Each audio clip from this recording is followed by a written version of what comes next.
everyone, and welcome to the Big Brother 24 Stockwatch Roundtable podcast. Woo! I'm your host, Taran Armstrong, and with me today, we've got Melissa. How you doing, Melissa? I'm doing great. I'm excited to talk. I feel like it feels to me like a different show than it felt last week a little bit. There we go. Now it's starting. Like that show? Exactly. Just like that show. Actually, I feel like last week was more like that show. This week is like maybe a little better. I mean, no, that show was good. But I mean, if we were in Squid Game, the game itself, whatever, doesn't matter. The point is that, I've been enjoying the feeds this week, whereas last week it was very, very hard for me to even just watch a minute of it because it just made me feel too bad. So I feel a lot better. So happy to talk about it. All right. Well, also with us here today is Chantele. How you doing, Chantele? I'm definitely with you, Melissa. I'm doing so much better than I was last week.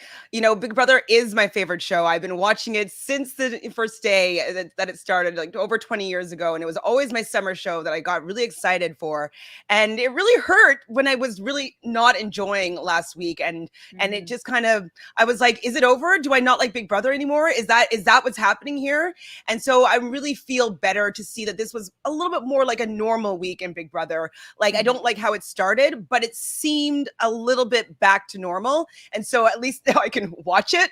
I'm not cringing and feeling terrible for the people that are in the house and wanting them to just end the game because it's just so terrible, their treatment. And so at least we're back to the game that I love. We still have an upward journey to go to get to where it was, but at least we're going in that direction. So happy to be here to talk it through with you two.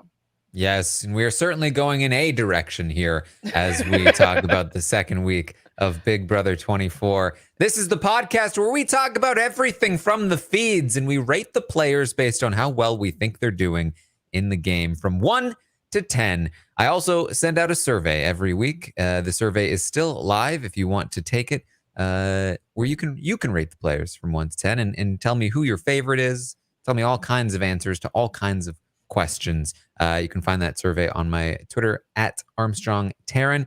The survey will be up for another 20 minutes before it closes forever. And you'll never again have a chance to give your thoughts on week 2 of Big Brother 24. In fact, there's a little bit of magic that goes into it. You're actually not even able to speak about week 2 of Big Brother 24 ever again after it closes. So it's legitimately your only chance. So we'll see how that goes. But let's talk about the week. Let's talk about what we've seen. I think the first thing we need to talk about, the breakingest of news, is that we had the eviction postponed. The eviction episode, at least. Obviously, usually we have the eviction episodes on Thursday, but it was initially postponed to Friday. And we were thinking, okay, gotta wait a day. Maybe they'll still tape it on Thursday, air it on Friday. Maybe we won't have feeds for Thursday night or Friday day. That would kind of suck. We'd miss a lot of the good strategizing, the nomination stuff. But then we'll get the episode on Friday, and then we'll be watching again. However, it then, we found out today, postponed again to Sunday. Yeah. So we are anticipating a Sunday episode that is 2 hours long, featuring the eviction, the HOH competition, the HOH winner, and the usual Sunday nominations. So obviously, the big question remaining is, will we have feeds after Thursday? Assuming they tape the eviction on their regularly scheduled time on Thursday, will the feeds be down from Thursday all the way to Sunday? I think they will be, because like they always want to like save that surprise of who's been evicted, and I don't think they even love the fact that people know who's the head of household. Like they kind of want to withhold that from us sometimes. So I think that they're going to keep it all from us till Sunday, because why else are they moving? Like, I don't know, maybe they want to really have a big surgeons on that Sunday show. I still haven't figured out why they're not even keeping it till Friday. Like, has something happened? But I definitely do not think that there will be feeds over the weekend. Yes. And I do know, and I haven't checked just now yet, but I do know that Hamster Watch, who, as we've said before, very reliable for information.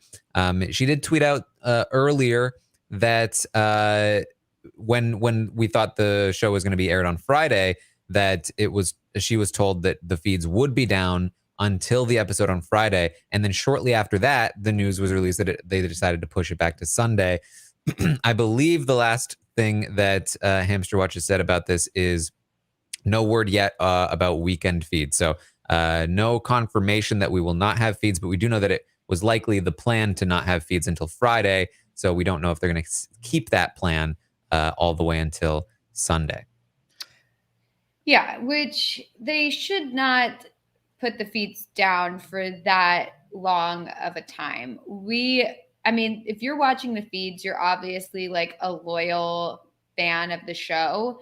And I don't really see a situation happening where they show on the feeds after the eviction and we realize who was evicted. And then we're just like, well, I guess we just won't watch the episodes anymore. Like, it just doesn't make any sense.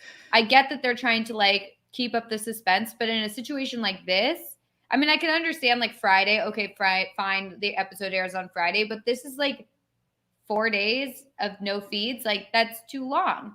It's way too long. So I don't see what the logic is behind it. I honestly, I don't get it. And I think that it's a really bad move because it kills all momentum. Like, we just won't, I mean, literally Twitter will just be quiet for like those 4 days. I just don't see why they wouldn't want the publicity of people like talking about it and keeping it trending and like all that sort of stuff. Like, I get that it's unfortunate that we have to move the episode and blah, blah, blah, but like, keep the feeds up. Who cares? The feeds don't correspond with the episodes. Like, I mean, it doesn't make any sense. Maybe they're taking a page from Big Brother Canada 9 book. That was the worst. I was so angry with that. I was like, I'm not going on Twitter. I'm not watching it. I'm not even coming back to the show. I did, of course. But I definitely was irritated by it. So maybe they could do it. You know? Yeah, I will say, I do think there is a chance that the feeds do come back at some point. I don't think it's like completely gone at this point. That they're definitely not coming back. Although I do think that's the most likely outcome at this time. But this is the U.S., right? Like, I think if this was Canada, I would say lock it in 100%. We're not getting feeds until Monday morning because they're all about that. But the U.S., this would be one of the biggest periods of feed outage that I would remember in recent or even longer history for Big Brother US to have a straight up outage from Thursday to Sunday night. I mean, that's a long time for the US to be out and not something that they usually would do. Now, obviously, this is kind of an unusual circumstance, but I do think that it's possible that they maybe turn the feeds back on at some point. That's because it's like you're not gonna have the result. First of all, we know what's gonna happen. Right. We'll talk about it. Second, it's gonna leak. This is gonna be spoilers anyway. Like if you tape it on Thursday, we'll probably know by Sunday. Like, it's not gonna be a secret.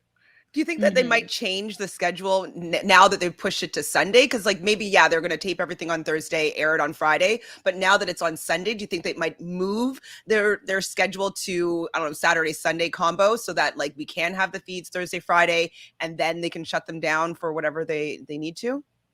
I assume not. That's something that actually has, like, I think a practical application where, you know, the crew is scheduled to work on Thursday at 8 p.m. Eastern, and Julie's scheduled to come in at that time. And like, you know, like everything kind of is like the path of least resistance is to just tape it at the same time. And Plus, that's like, it would affect the game as well. Like, I mean, I guess like it probably wouldn't change anything, but the idea of like giving a nominee or whatever, like Longer extra time to campaign or people to change their minds or whatever, like maybe it would be like a little, you know. Fair. Yeah. So I think they will likely still have the eviction on Thursday. Feeds will likely go down at least for the eviction, and then, you know, we will see. We will see what happens Should we take after bets? that. Yeah, maybe that should be. You can make a prop bet on the stock watch. Will we get it with some feeds? So getting that out of the way. We may come back next week on Tuesday with a grand total of, you know, like 48 hours of feeds to work from for next week. But let's talk about some of what we have seen this week, because it has been a pretty interesting week. I think there are a lot of dynamics going on in the house that are worth tracking and sort of paying attention to. Much less Taylor bashing overall, which is great. So much better than before. Still pretty annoying that it's less and not none. Yes, exactly. Like that's one of the reasons why I really couldn't watch it last week. I mean, I did, but it just like it actually just hurt me so much that she was so just did not know what was really going on, and she's just like this innocent person is going around trying to make friends with people, and everything that she's doing, they're just like bashing her behind her back, and so I felt really bad. So the fact that it was less is better, and I agree with you that it should just be not at all, because she really hasn't done anything to warrant any hate so far. We also made some discoveries about Taylor's preferences in men. I think this is dangerous. Yeah. Well, I mean, I just think it was really funny how like Daniel was like, Taylor has a crush on me. She obviously is into me. And everybody on Twitter was like, okay, yeah, sure. Okay, Daniel. Like it was just, everybody thought that he just was out of his mind thinking that she had a crush on him just because, you know, like, I mean, I feel like it's like you hear that a lot, like when somebody's like, oh, they must just have a crush on me. And you're like, okay, like whatever. That's not the only reason why she's like talking to you or doing this and that. And same vice versa with a guy or whatever. But like this one was a shock. I really did not see this one coming. I really thought that he just was being a little full of himself and thinking that she just must have a crush on him. And she did. So yeah, what a revelation. Wait, so has she been following him around and we just didn't get to see it on the feeds because he's been like... Well, no, she hasn't been following him around. I mean, we know like that. It might have been like, you know, I don't know. I feel like when I think that somebody is into me or whatever, if I get that vibe, there's like a vibe that's put off of like, oh, this person's into me. I'm not into them. I'm trying to like stay away from them, even though the person is like talking to me a normal amount. If I get the sense that they're into me and I'm not into them, it feels more like overbearing because you're like trying to be nice about it and not like, but not give off that same vibe back to them. I don't know. I feel like it could have been like a misinterpretation of like him thinking that like her even just being friendly with him was like, oh, she's really into me. She's following me. I got to get out of this. But I didn't see her following him around or anything like that when I was watching. So, I mean, I don't know. Yeah, I think basically the summary of what happened is that Taylor said that she wants to heavy pet Daniel, and the fan base went... It actually makes no sense. This is nonsensical. This is completely illogical. I mean... Well, especially with his speech when he put her up, like it was really frosty. Like I was not, I'd be like, this person hates me. I'm never talking to them again. Like I would never be able to have a crush on somebody that spoke to me that way. Maybe it's like negging. Maybe it's like, oh, so mad at me. She was like not interested at all. And then he like said that to her and she's like, oh, okay. No, I hope not. Playing hard to get. Yeah. This guy's just playing hard to get. That's all. Oh boy. Yeah. It's unfortunately most of my jokes involve condoms. So we're gonna move on. I want to hear your jokes. Let's hear your routine. Don't tease us here, Taran. I want to hear your set. Oh boy.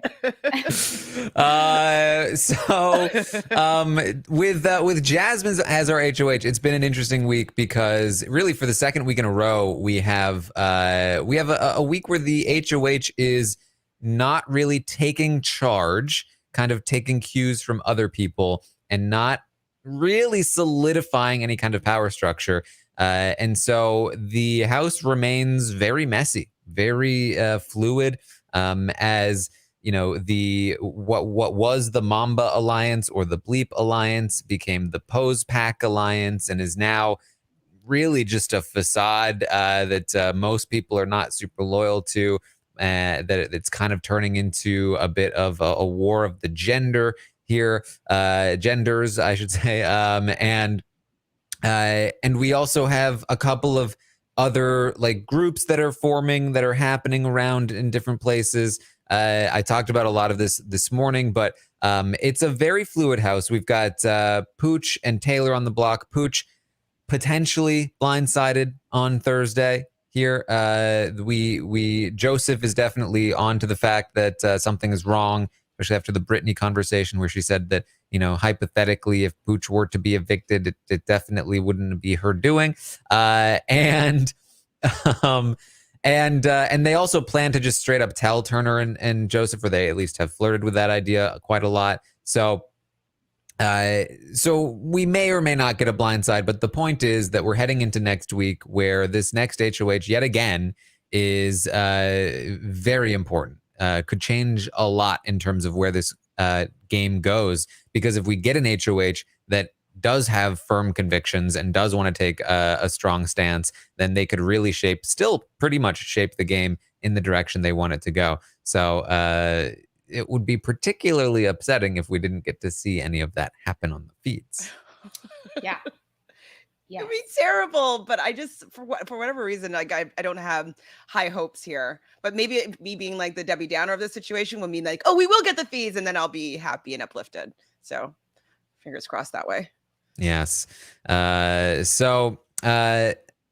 Let's talk about a quick summary of the week here. We've got sometimes the visual viewers get extra benefits. So now the audio listeners will be like, what does that mean, Taran? It's up to their imagination. It's you know, like a condom and a spatula. Yeah, he's like talking about condoms. He's talking about this, and he's like, guess what? Visual people get a little something extra. Yeah, see. Now the audio listeners are going to be very confused. It's fine. Yes. Yes. Well, Jasmine, as I said, nominated Taylor and Pooch. Pooch volunteered for the block. You all know this already. It happened in the episodes. Michael ends up winning the veto. He does not use the veto. And we are now looking at Taylor versus Pooch on the block. The guys are getting worried because in particular, Monty and Kyle within the Pose Pack Alliance were like, hey, we actually don't want Pooch to go. Taylor says she's coming for us. And there's just been messiness all over the place. I think maybe the better way to describe this week is to just talk about the state of the house structure right now, where it really started with, Pose Pack. And then you kind of had like what was left of Girls or Six in the City or whatever they want to call themselves. And then you also had like Oasis, the guys thing over there, but that was also not a real alliance. And that was pretty much it. Like that was the structure of the house. After Paloma leaves, Pose Pack becomes Pose Pack. And every time I say Pose Pack, I feel like I'm saying pose as in like strike a pose. Strike a Pose Pack. That word honestly makes more sense to me than Poe being Paloma, but whatever. So they decided to replace Paloma with Nicole. Now, in the episode, we really only saw Amira's perspective from this. We do know that Amira was the one that brought Nicole in, but according to multiple people within the alliance, it was actually Monty that kind of pushed for this. And the inclusion of Nicole has basically dismantled this alliance. Pretty quickly, she told Daniel about it. She told Daniel that she wanted to help sort of dismantle it and replace Monty with Daniel. And she has been doing her best to destroy Monty's game from the inside ever since he gave her the invite to the alliance. And it's been working. Monty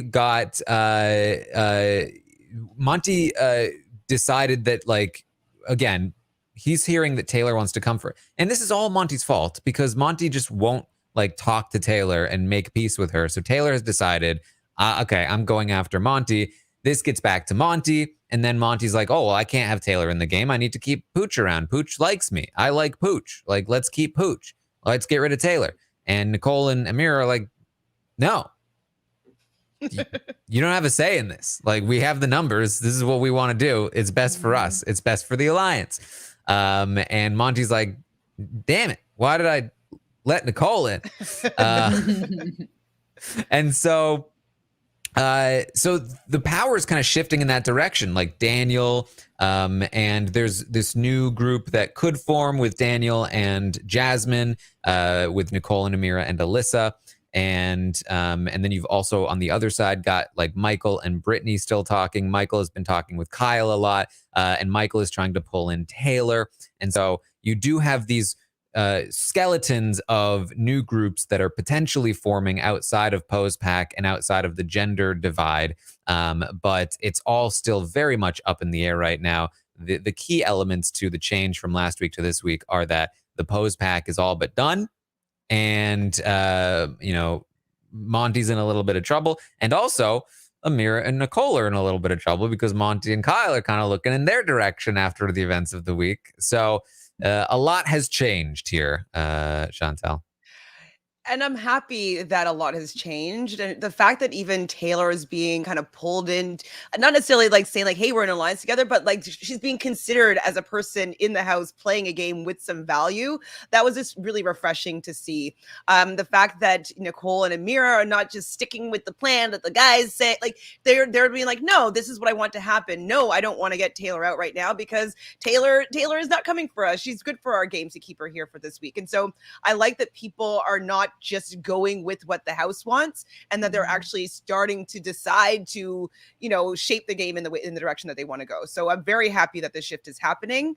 And hopefully it will continue to go in this direction, that the people that I don't enjoy their gameplay get power. I don't want that. I want to keep it going in this direction. Yeah. I mean, honestly, this week has actually been fairly enjoyable. I would say that at the beginning when Jasmine won HOH, I was like, oh my God, no. I was like, what? I don't want to watch this. Like, I want nothing to do with this, especially after like the feeds come up and she's immediately saying like, oh, haha, Taylor, you thought you were off the block. We'll get right back on it. And it's just like, oh no, not this again. We're right back where we started. I was really not looking forward to this week, but I've really loved, like you guys said, the fact that it's not just like, let's just do what the HOH wants. Because it could have been a really, really straightforward, easy week. Jasmine wanted Taylor gone initially at the start of the week. Everybody could have just been like, yeah, okay, fair enough. It's not me. So let's just kick Taylor out. That's what we were going to do this first week anyway. So it could have been a very, very simple week for them. And I'm so glad that Nicole and Amira and all of them decided, we're not going to do an easy week. And they immediately got to work and were like, well, what about someone else? Let's put someone else, let's not target Taylor and let's target someone else. And so I've really, and then, Pooch like volunteering himself to be on the blog just to be like completely stabbed in the back. I think it's great. Very entertaining. And I also like the fact that when Monty was like, I don't like this plan. I want to keep Pooch. Why are we doing this? The girls stood up for themselves and they said, no, this is the plan. This is what we're doing. And I feel like I absolutely could have seen on a previous season, everyone kind of just being like, oh, well, Monty doesn't like it. Half our alliance isn't so keen on it. So let's just like let's stick with the big group alliance, the Pose pack or whatever, and we'll just move forward with that. That's it. So it's been a great week, very surprising. Definitely not how I expected the week to go. And not only that, I feel like there's also been like some fun strategy conversations like in the background going on. I've been loving, seeing Kyle and Michael and Brittany and Taylor possibly kind of like circling around a potential alliance. I really would love to see them together. And, just seeing like these various little like twosomes develop with people. Like it seems like, Nicole and Amira have gotten really, really close and they seem very strong. So I'm interested to see what happens from here. And then kind of just seeing Monty kind of just like his game just sliding because he just won't let go of power, really. Like he wants to be in control. And it feels like, when they tell him that's not the way this week is going, this is the way this week is going, and he still pushes back and he still keeps trying to push to get Taylor out. It's like, okay, you're obsessed. Stop. It wouldn't make me want to work with him. He was, he was just obsessive over the idea of getting Taylor out.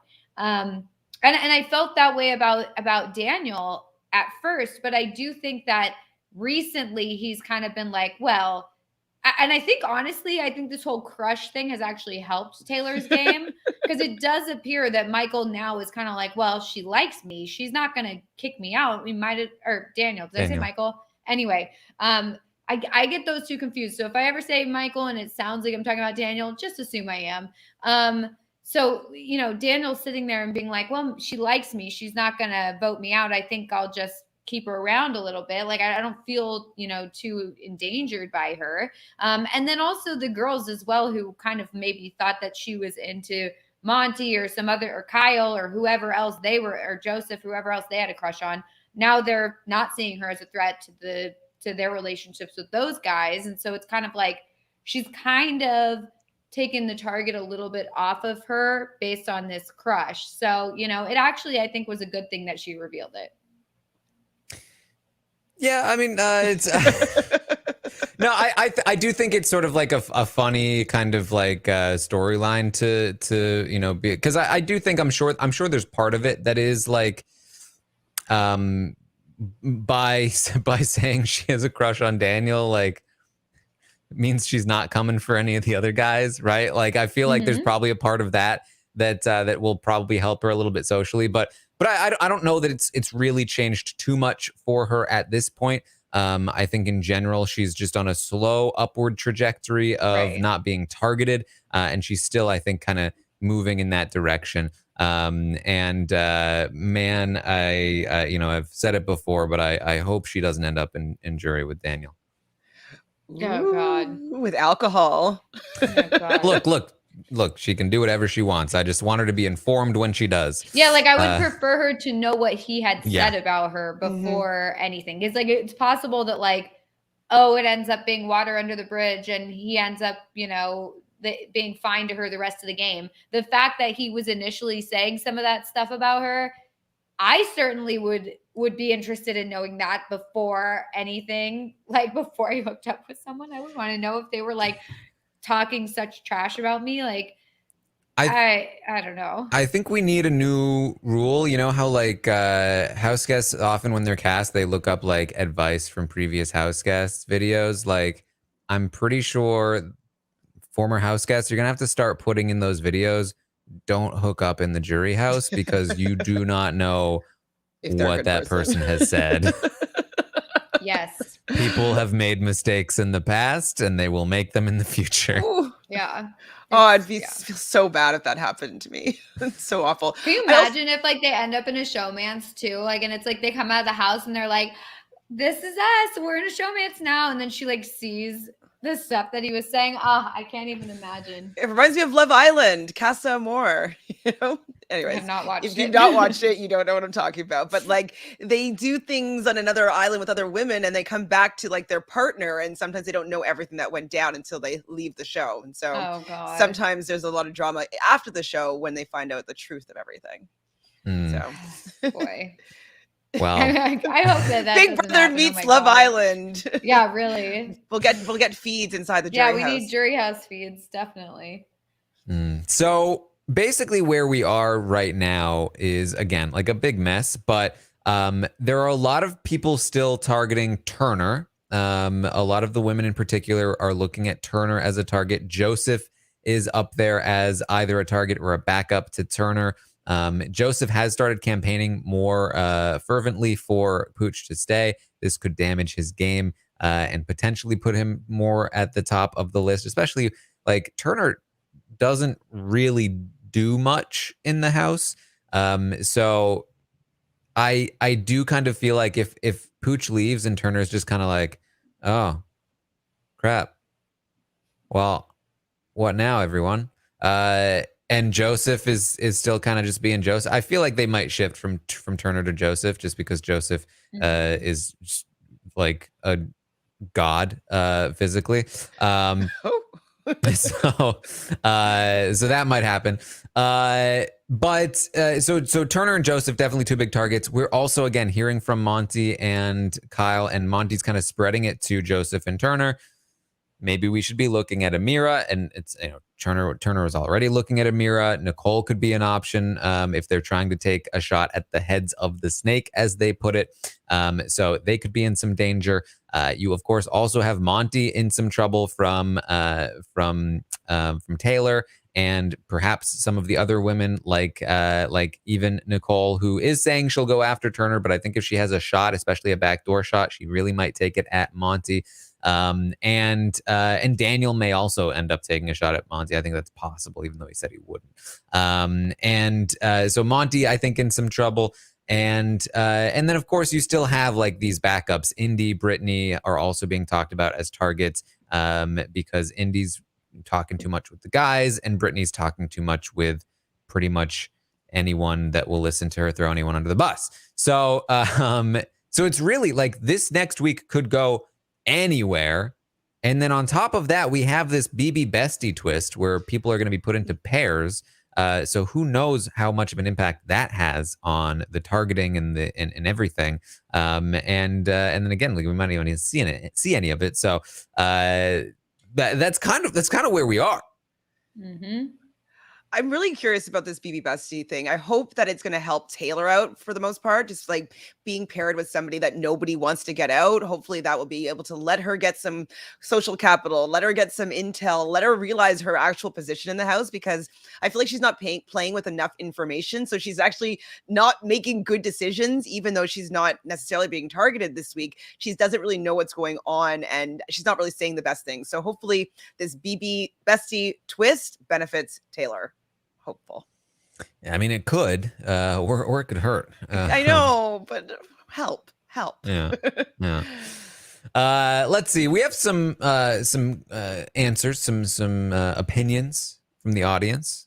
I asked the audience to rank the players from their favorite to their least favorite. Melissa, Chantele, who is at the top of this list? I'm saying Michael. Well, yeah, I got to say Michael, because last time I said Taylor and I was wrong. So I got to say Michael, and then I'll say Taylor. Well, it is, in fact, Michael. So I guess, once again, clearly shame on the audience. We're very serious about this. It's a very serious matter. This is very serious, honestly. This is, yeah. I mean, this affects the house. I can't believe they chose Michael yet again. Yeah. I got people harassing me on Instagram, even, which is not for Big Brother. That's for my personal life. And they were very, very mad at me when I guessed Taylor and was surprised that it was Michael and not Taylor. So I'm so sorry, everybody. Sorry you went through that. Sorry. It is, in fact, Michael, followed by Taylor. But who's number 3? I have Amira. That was my number 3. I think it is. Oh my gosh. I guess like well, now I'm blanking on like literally everybody in the house. I mean, maybe Brittany. Wait, but who else is in the house? Well, we're not going to run down the whole list. I think maybe Think of the Brittany or Kyle. Shame on you, Melissa. How could you not obviously agree that it's Amira? Chantele nailed it. I didn't know. I was trying to make a different guess too. Who's in last place? Who's in last place? I put Turner.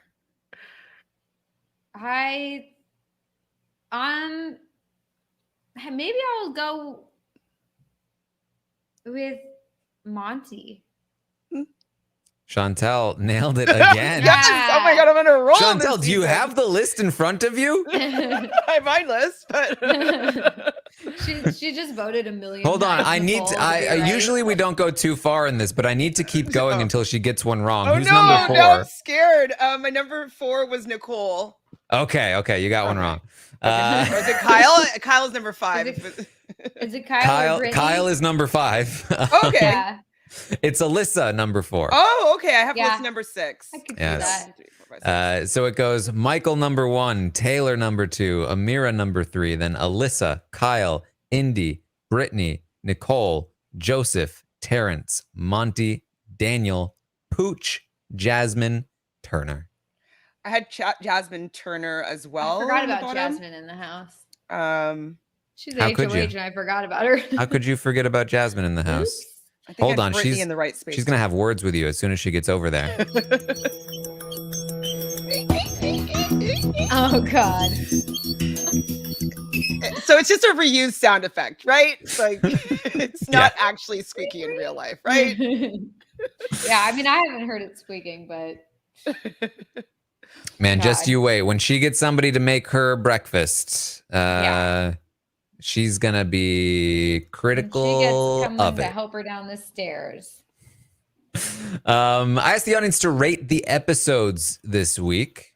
Last week they gave the episodes a 4.6. Ooh. This week they gave the episodes a 4.3. Even worse. Wow. I don't know that I agree this time. Maybe it's that pie eating. I think it's probably the pie. It's so bad. People really didn't like the pies. It was They so. did not I was the like, pies. well, I was like, thank goodness I'm not recapping this episode because this is a dud. Like, I definitely don't care about people eating pie. It'd be a cliffhanger from Thursday night to go and eat pies, sitting down eating pies and holding a T or an F out of your mouth. Like, nah, not good for half an hour. No, thank you. So I get it. It's bad. It's anti-pie audience. I liked the Thursday episode. I thought it was kind of exciting. Say I like the pie. And you know what? I wasn't that down on the look. I feel like I've been complaining about competitions for so long that people roll their eyes whenever I complain about them. So like my complaint level is already at average. So when I hit the pies, I'm like, yeah, this is expected. If anything, at least it was something. Yeah, I am surprised the episodes are ranked so low because I did think Thursdays was very exciting. It had everything in it. I mean, we had like injuries and we had, Julie needing to sign off real quick and we had like a whole thing going on. I was very entertained by it. We had an exit at people being saved and being grateful for being saved and just twist after twist after twist. It was very entertaining to me. So I don't know. Well, I also asked the audience to rate the feeds this week. Last week, they gave the feeds a 4.9. This week, a 5.6. Oh, and I agree with that. I thought this week was much better for feeds than last week. Last week, it was like, I would sometimes just be like, I just can't watch right now. It's too hard. I just can't do it. And this week, I was just like watching just literally all the time. There was always some interesting conversation. Like I tend to kind of tune out or turn them off if it's just like a group convo where they're just like chit chatting. But this week, like it was just constant strategy. It was like each quadrant or whatever somebody was talking some sort of game with somebody else. And it was just very exciting. And even when we thought everything was like really solid and solidified, there was talk about backdooring Joseph. So it was like, are they going to do this? And that was like so late at night. So it just, there's always something going on this week. I thought the feeds were very good this week. Yeah, I this was definitely a week where usually if somebody's like dipping their toes in the water of the feeds, they'll turn it on and they'll be like, "You watch this all day?" Because nothing's happening. This is a pretty good week for just turning them on at any given point, and there was, within 5 minutes, there's probably game talk that's happening. Yeah, I would say there was like very little time where they weren't talking game. Like it was either they were asleep or they were all eating a group dinner, but that group dinner only lasted like a few minutes, and then it was like, all right, back to the separate rooms to talk games. So I enjoyed it. So why didn't you think it was higher, considering it was such like a big departure from last week to this week? Like, why wouldn't it be in like the 7s? I'm just curious. I think it's high. I think this is usually true of the audience, even in like the stock watch ratings, that like they don't So like big slow. jumps. Yeah, they're like Yeah, they've been hurt and they don't trust easily. I think it was a holdover from last week's ratings. I don't know if we like these feeds yet. So yeah. And holding honestly, like I would say that if I was just checking Twitter, I would think that it was the same as last week with the Taylor bashing, if I'm being honest. Like I feel like Twitter has kept on a roll on like the fact that that's the only thing going on. And people are just like sharing like little things people have said here and there. But I do feel like it is a lot better than last week. While there's still some conversations about Taylor, like it's not the only conversation, because I'll be honest, if there's a Taylor bash session, I change the channel. I go to the next, like whoever else is talking. So like there is other people talking and there is other things going on. It's not just that, where last week it was just that and it was horrible. So yeah, it's a little different than last week, at least for me. Yeah. Well, I also asked the audience to rate the season as a whole so far. And last week, they gave the season a 3.5. This week, a 4.5. Up a whole point. It's pretty good. Yeah, we're approaching average. That's pretty good. Yeah. So not that bad. I asked the audience last week to rate the backstage twist thus far, to their knowledge. They gave it a 3.1. Now that they've seen it in action or in inaction, they gave it a 1.9. Oof. Bad. It was bad. It was Yeah. bad. Especially for the fact that it was random who was going to receive it. So like, if he didn't want to have it, he might have been able to use some strategy to maybe throw it to somebody or whatnot. But the fact that he was just like randomly selected to be this backstage manager, and then he had to just like pick 3 people, and like he just didn't really have all the information to be able to make a really good decision that was strategic. And so I think it just flopped for the most part. Yeah, they just tried to make the show into every other copycat reality show that has a competition to decide the elimination instead of a vote. Like almost every other reality show that is competitive out there has a competition to decide who goes home, even if there is a vote that's incorporated. Obviously the challenge is the biggest one, but like every failed attempt at like opposite worlds, or even like all kinds of these, it's all competition decides who goes home. And Big Brother was like, you know what would be innovative?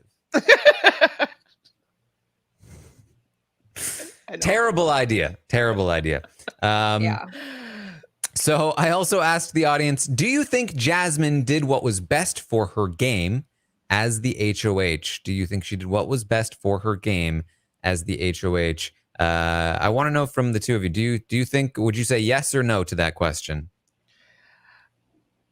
I would say no, but it wasn't like the worst. Like I think that, it was, she ended up putting up Taylor, who's like her enemy, but I don't think that she really, like, I just don't think that she was that strategic. I think the fact that she had Pooch to put up, that's great for her, but she didn't really use the power that she had to really build anything. And so that's kind of why I think that, like, no, she didn't do what was best for her game, because if she's going to be putting up Taylor and she knows Taylor is staying, like, are they going to make a little deal here and be like, hey, I got you, I'm sorry they had to put you up. But she hasn't really used any part of her head of household, in my opinion, to further her game down the road. So not great.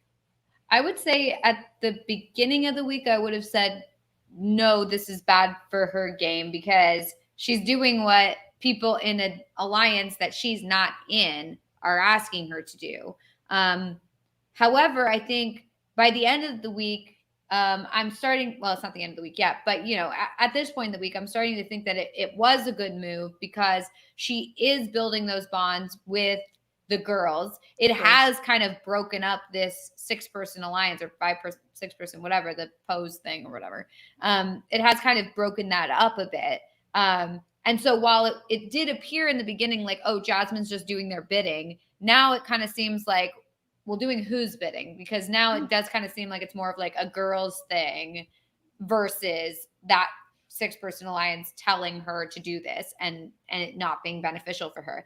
And I also think that like, at first I was like, well, why put Taylor up? Well, why, Taylor wants to work with you. She thinks she's safe with you. And now why put her up? However, I think it makes the most sense to do that because it keeps Pooch, feeling comfortable because she can still say like, look, no, Taylor's the target. Look, I even put her on the block. She's clearly the target. Even though Pooch wanted someone else to be up there and then backdoor Taylor, I do think that like it does kind of keep Jasmine, her story up. It keeps her story legit to kind of say like, no, like I'm putting you up as a pawn. Taylor's still the target. Everything's still the same. Especially if it turned out that everyone was like, yeah, no, we're not actually going to vote out Pooch. Like, let's change it back. Then at least Pooch isn't pissed off at her because he can kind of see where she's going with this or why she thinks that this is what he had asked for, even though it wasn't exactly what he asked for. Yeah, I think that I think that she hasn't made the most of this HOH. She hasn't taken full advantage of it, but I do think she's done a better job than Daniel. She's getting out an actual target, an actual like threat in the sense that he's got allies, he's got people who are pulling for him, and she's gonna get him out. And there's not a ton of blood specifically on her hands, and a lot of the house feels good about her because she, played it pretty decently, and she's even kind of maybe gotten into the seeds of what might be an alliance that could maybe do something. My problem is that she should be locked into like 2 alliances that are super solid, and she's like at the core of at this point, considering the lack of structure in the house right now, and the fact that she's doing a move like this. She also doesn't have a lot of ownership over the move because it was kind of like had to be spelled out for her, and Pooch had to volunteer, and it kind of all fell into her lap. And in a way, because of that, it's like I don't know that it gives her a lot of like respect in the game that I think she kind of needs, especially when she's walking around on crutches or not walking around on crutches all day long and getting people to make food for her. So I would say yes in terms of like the decision making. I think was overall positive this week, but it was definitely still not like the ideal week, especially for a week 2 with the opportunities that she had here. And she's been very passive in the back end of this week. Not a lot of game talk whatsoever. And I think that's going to come back to bite her later on. But the audience has said 65% yes, she did do what was best for her game. 35% say no, she did not. Compare that to Daniel's percentages last week, where 4% said yes. So that's terrible. 4. Oh my God. Quite a bit better here. So I asked the audience, who do you want to be evicted this week? I think unsurprisingly, 94% of the audience said that they want Pooch to be evicted. And only 5% said Taylor. And then finally, I asked the audience, who do you want to win HOH next week? And runaway top pick, almost 60% of the vote, Taylor. They would love to see a Taylor HOH. I would too. I would too. I would love that. Please, please, please, please. Yeah. All right. Are we ready for the stock watch? Yes. We'll see. All right, here we go. Let's do it. We'll pull it up. We'll bring it. We'll make it big. All right. Here's what we got. This is the portion of the podcast where we rate the players from 1 to 10 based on how well we think they're doing in the game. 1 being the worst, 10 being the best. 1 meaning that they have no chance to win and they are really bad at the game. 10 meaning that they are doing about as well as they conceivably could at this time. Very heavy favorite to win, doing extraordinary things, or you're Aman. So let's talk this through. I also polled the audience to get their opinion. And so we'll go through each of our 3 ratings and then we'll get the audience rating and we will determine what the average is. And then these numbers will influence the prices in the stock watch market. And we'll see what has happened with your fake money. All right, let's talk about Alyssa. Alyssa first up here. Last week I gave Alyssa a 5. What a different game that was. I still actually feel pretty decent about Alyssa overall. Very few people have mentioned her as a target. Nobody's really looking at Alyssa as somebody to target. So short-term safety is pretty high. Nicole and Amira are bigger like threat targets than her. Brittany and Indy are bigger like pawn threats than her. And even Taylor is still out there as a threat that people could go after when it comes to the women. And then, you know, she has this connection to Kyle, which could theoretically put her in danger. We didn't talk too much about this, but Kyle and Alyssa have been sort of developing the perception of a showmance. But I do think that Kyle would likely be the recipient of the target if they were to ever be targeted together, which it still seems like they're not being targeted. But because of her connection to Kyle, she still has ins on the side of the men, which is, I think, a pretty good thing. She's also been decently active, but maybe a little messy, maybe revealing a little too much to Kyle. So I think that you have to account for that. But I think that overall, I actually feel a little bit better about Alyssa this week than I did last week. And so for that reason, I'm going to give Alyssa a 6. Short-term safety is good. The gameplay this week has been pretty good, maybe docking a couple points. And then long-term prospects, everybody likes Alyssa. She's in really tight with Jasmine. She still has a great relationship with Indy. She's in really good with Amira. She obviously has Kyle. She just has connections all around the house, like in every corner. And I think that's really good long-term stuff for Alyssa. So for me, I think Alyssa is a 6. Melissa, Yes. what do you think? Alyssa is a 6 for me as well. I actually am really liking what I'm seeing from Melissa. That sounds like I'm saying from Melissa. Anyway, whatever. Anyway, you know, I'm really liking what I'm seeing. I think she's really smart, and I think that she is thinking about the game in the right way. I noticed that during the, you know, girl talk conversations where they were like strategizing and they'd be like sitting on the bed like that, like they're at a little slumber party and like also like game talking. She would say what I was thinking as I was watching it a lot of the time. Like it was like, I would be watching it and I'd be like, ooh, and another like good thing to think about would be, and then she would say it and I was like, oh, okay. So I, you know, I mean, even for example, like when they were trying to decide like whether to put Joseph up on the block next to Pooch, and like she mentioned, you know, something else to consider is that if you do put Joseph up on the block, like Pooch and Joseph will have to campaign against each other. And then that might create some sort of rift within the boys. And I was thinking that, and then she went ahead and said it. So I was like, okay, she's clearly like thinking about the game right. And I was pretty impressed. I will say that the Kyle stuff is both good and bad. I think that she feels maybe a little too comfortable with him. Like you said, she's revealing some things to him that maybe she should keep closer to her chest, just considering the fact that like they don't have anything official together. Like it's not like they've officially created a final 2. And it does seem to me like Kyle is a little nervous about the girls, you know, working together, and he might use, well, he has already used some of the information she's given him as ammo against the girl group. So Maybe not against her in particular, but the girl group generally. But also, Alyssa's not considered as one of the top targets of the girl group anyway. So she's fairly insulated. I think other girls would have to go before she would be considered. And the fact that she has Kyle as this sort of like parachute option is good for her. I think if she joins up in that sort of Michael, Brittany, Taylor, Kyle thing, and also has the girl group over here, I think that could be really good for her. So yeah, she's a 6 for me. I'm impressed so far.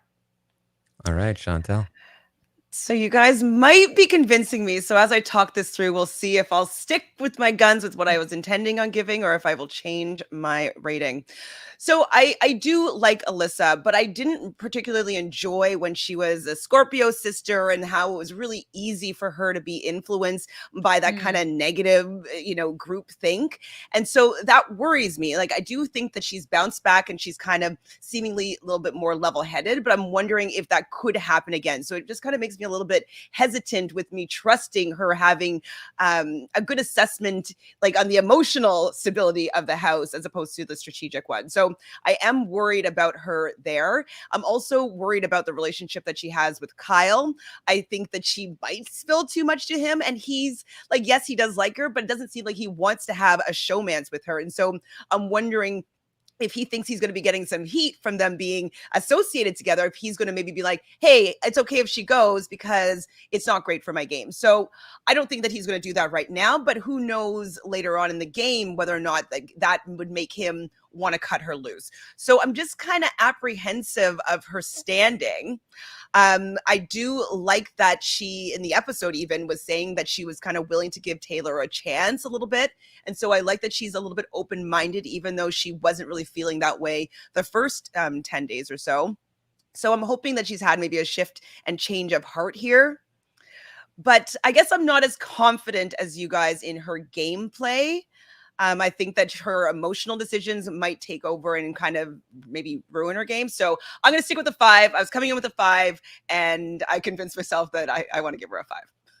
All right, there you go. And just to be fair to Alyssa, just like while she was kind of lumped in with like Paloma and that whole crew in the beginning, she was definitely one of the first people to kind of bring up like, what has Taylor done? Like, what are we really like, what's going on here? Like, are we doing this because of like strategy or like because she's actually done something or because like we're just like being mean? So like she did question it, to be fair to her. I mean, obviously that's not enough, but just like to give her that sort of credit rather than like, I think like we all lumped her in with Paloma because they were like the gruesome twosome. But I do think that like The better half. Yeah. Yes, exactly. All right. Well, the audience is very torn between Melissa and myself and Chantele. They were very, very, very, very close vote between a 5 and a 6. But by just a couple hundredths of a point, they gave Alyssa a 5. All right. There you go. For me. There you go. All right. Let's talk about Amira. Melissa, what are your thoughts on Amira? I think that Amira has a good head for the game. I think that her and Nicole could do a lot of damage. I think that the two of them together are very strong. I am concerned, though, that her and Nicole being so strong is very obvious to the rest of the house. And it is obvious that they're kind of teaming up and that's kind of their thing. It does seem like people seem to be considering Amira to be the head of the snake of the Girls Alliance. So I am concerned with her long-term prospects, especially because part of what was helping her was this protection from the 6-person alliance, as well as the girls on the side. But now it does seem like, Monty is not as trusting of Amira after his confrontation or whatever with him and Nicole and Amira in the storage room. And also the fact that Amira is trusted right now a little bit by Pooch and Joseph and Turner and all those guys. And then when she votes Pooch out, I do feel like that kind of cuts that off. So I'm a little worried about her moving forward. I think that the week itself, she played very well because she convinced Jasmine to get Pooch out. Like, she was one of the first people who was like, why are we getting rid of Taylor? We can use her. Which I thought was very smart and very good. I just am worried that now she's kind of put herself out there in front and people are going to be looking to target her as one of the first girls.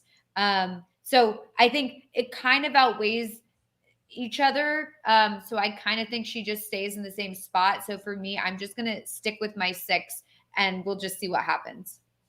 All right, Chantele.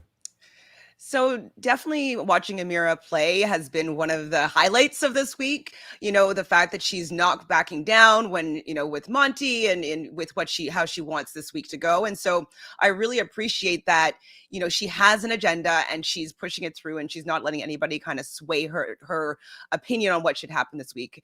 And I agree with you, Melissa, that it could be a little bit worrisome that, you know, she's being kind of looked at as maybe a potential next target.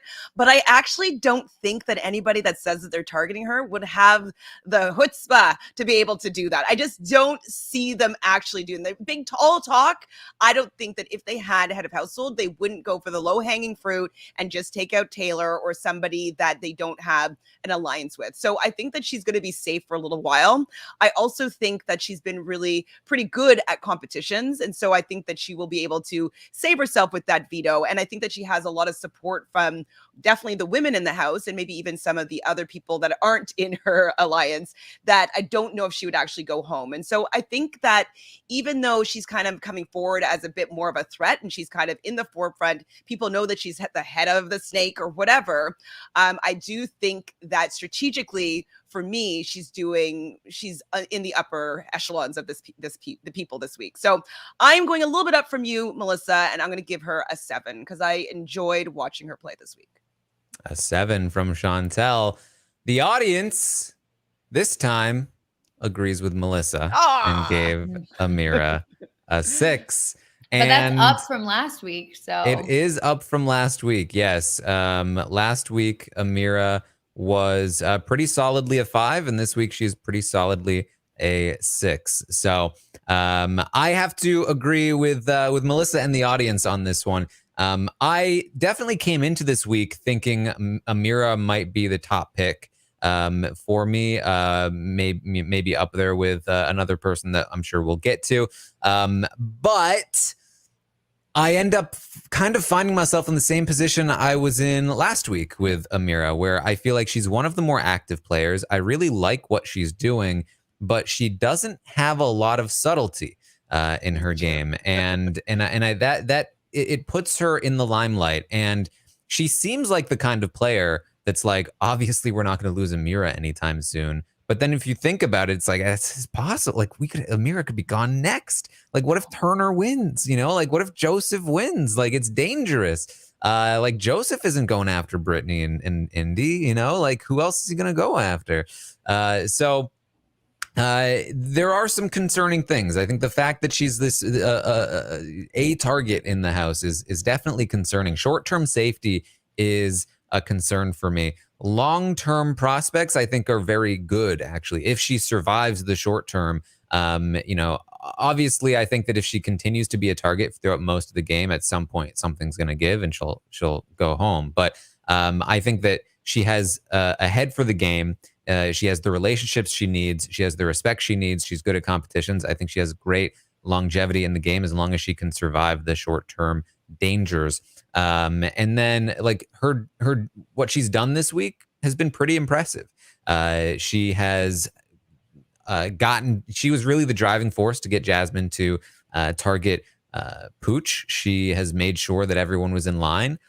She's made a new BB bestie in Nicole, who may end up being the bigger target over her because she actually has more backup than Nicole does. So like if Monty or somebody decided to take a shot at Amira, maybe Nicole is the person sitting next to her. And I think that Nicole probably goes over Amira at this point. So I do think there are some positives, but I ended up right back around at a 6 for Amira for now. I think there's a lot of potential here, but there's also a lot of danger in the future. So let's move on to Brittany.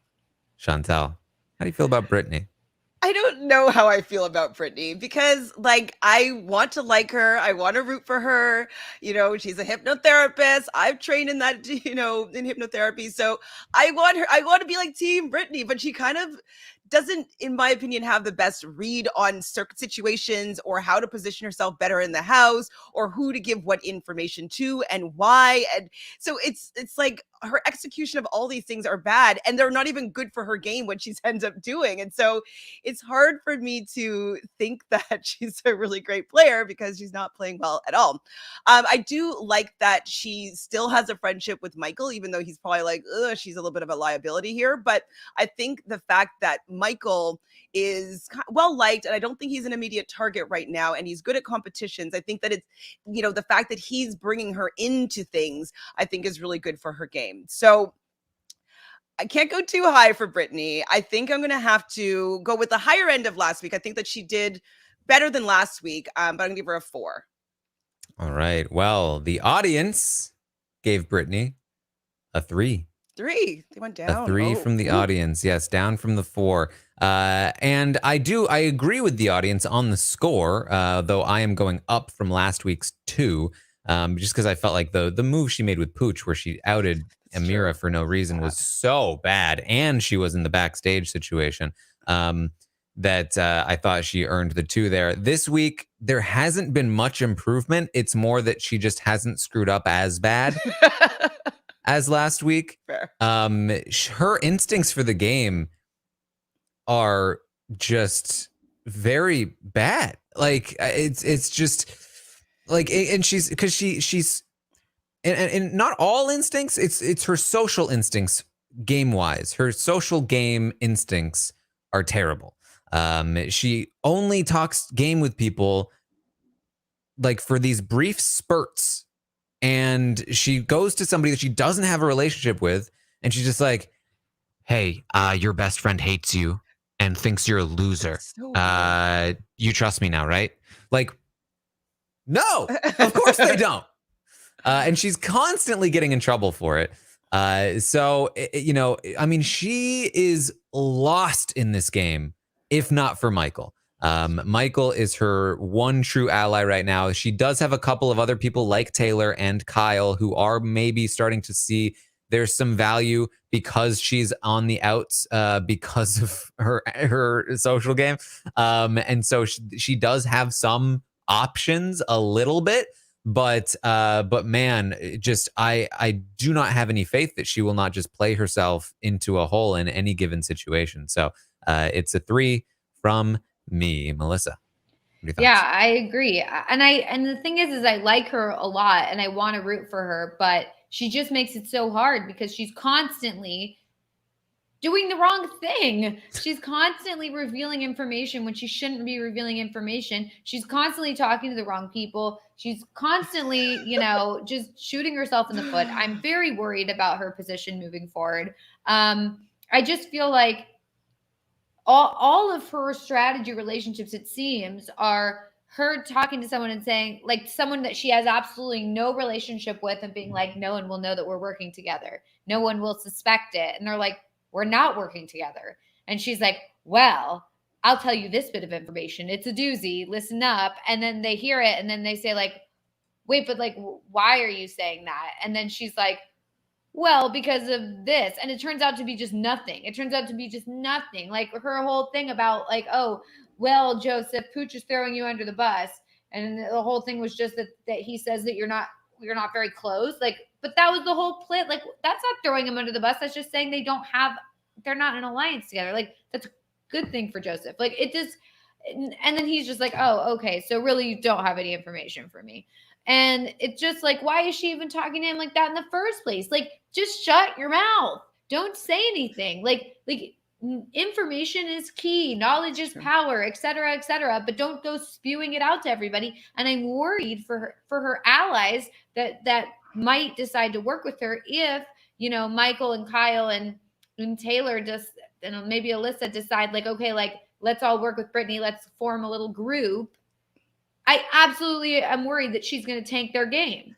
that's a liability. You don't want that around. So I'm worried about her moving forward, and I'm worried about literally anyone who works with her, because so far she's thrown everybody under the bus for no reason. Like, there's not like, well, I had to save myself or anything like that. It's just nothing. So I'm worried about her. I don't know what to do about her. So yeah, she gets a 3 for me. I really hope she just tightens it up, tightens the game up, because she just needs to stop talking so much. Please.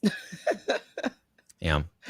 All right. Let's move on to Daniel. Daniel got a 3 last week, and this week the audience gave him a 4. 4 for Daniel from the audience. Daniel's an interesting one for me. Last week I said that to that point, I felt he had actually played worse than Frenchie. Now, I made that statement because, in my opinion, the majority of Frenchie's errors, like the worst of Frenchie strategically, came post Tuesday. He really just went a step too far with like Frenchie's kisses and all of that nonsense, right? Daniel did not do those things. Daniel actually finished out the week pretty decently.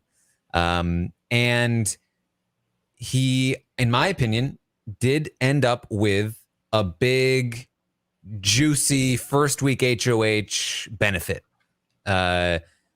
That the first HOH just vibe coming off of Daniel has been helping him. A lot of people, they're not looking at him as a target. They spent the first, again, I can't emphasize how important first HOH can be if you don't completely colossally screw it up. Nobody has mentioned Daniel as a target, even remotely. And in my opinion, a large part of that is because they came into this game and Daniel was not an option to be targeted. He was the power. So it's difficult to shift your perspective on Daniel quickly and go, oh, he is just like us. He is somebody that we can target. Instead, you think of him as not in that pool as much. And you also think of him as the guy that didn't cause you pain. The guy that helped save you in week 1, that made you feel comfortable and made you feel like you were safe because he wasn't targeting you. And everybody has that residual sort of gratitude and like feel goodness about Daniel because of that.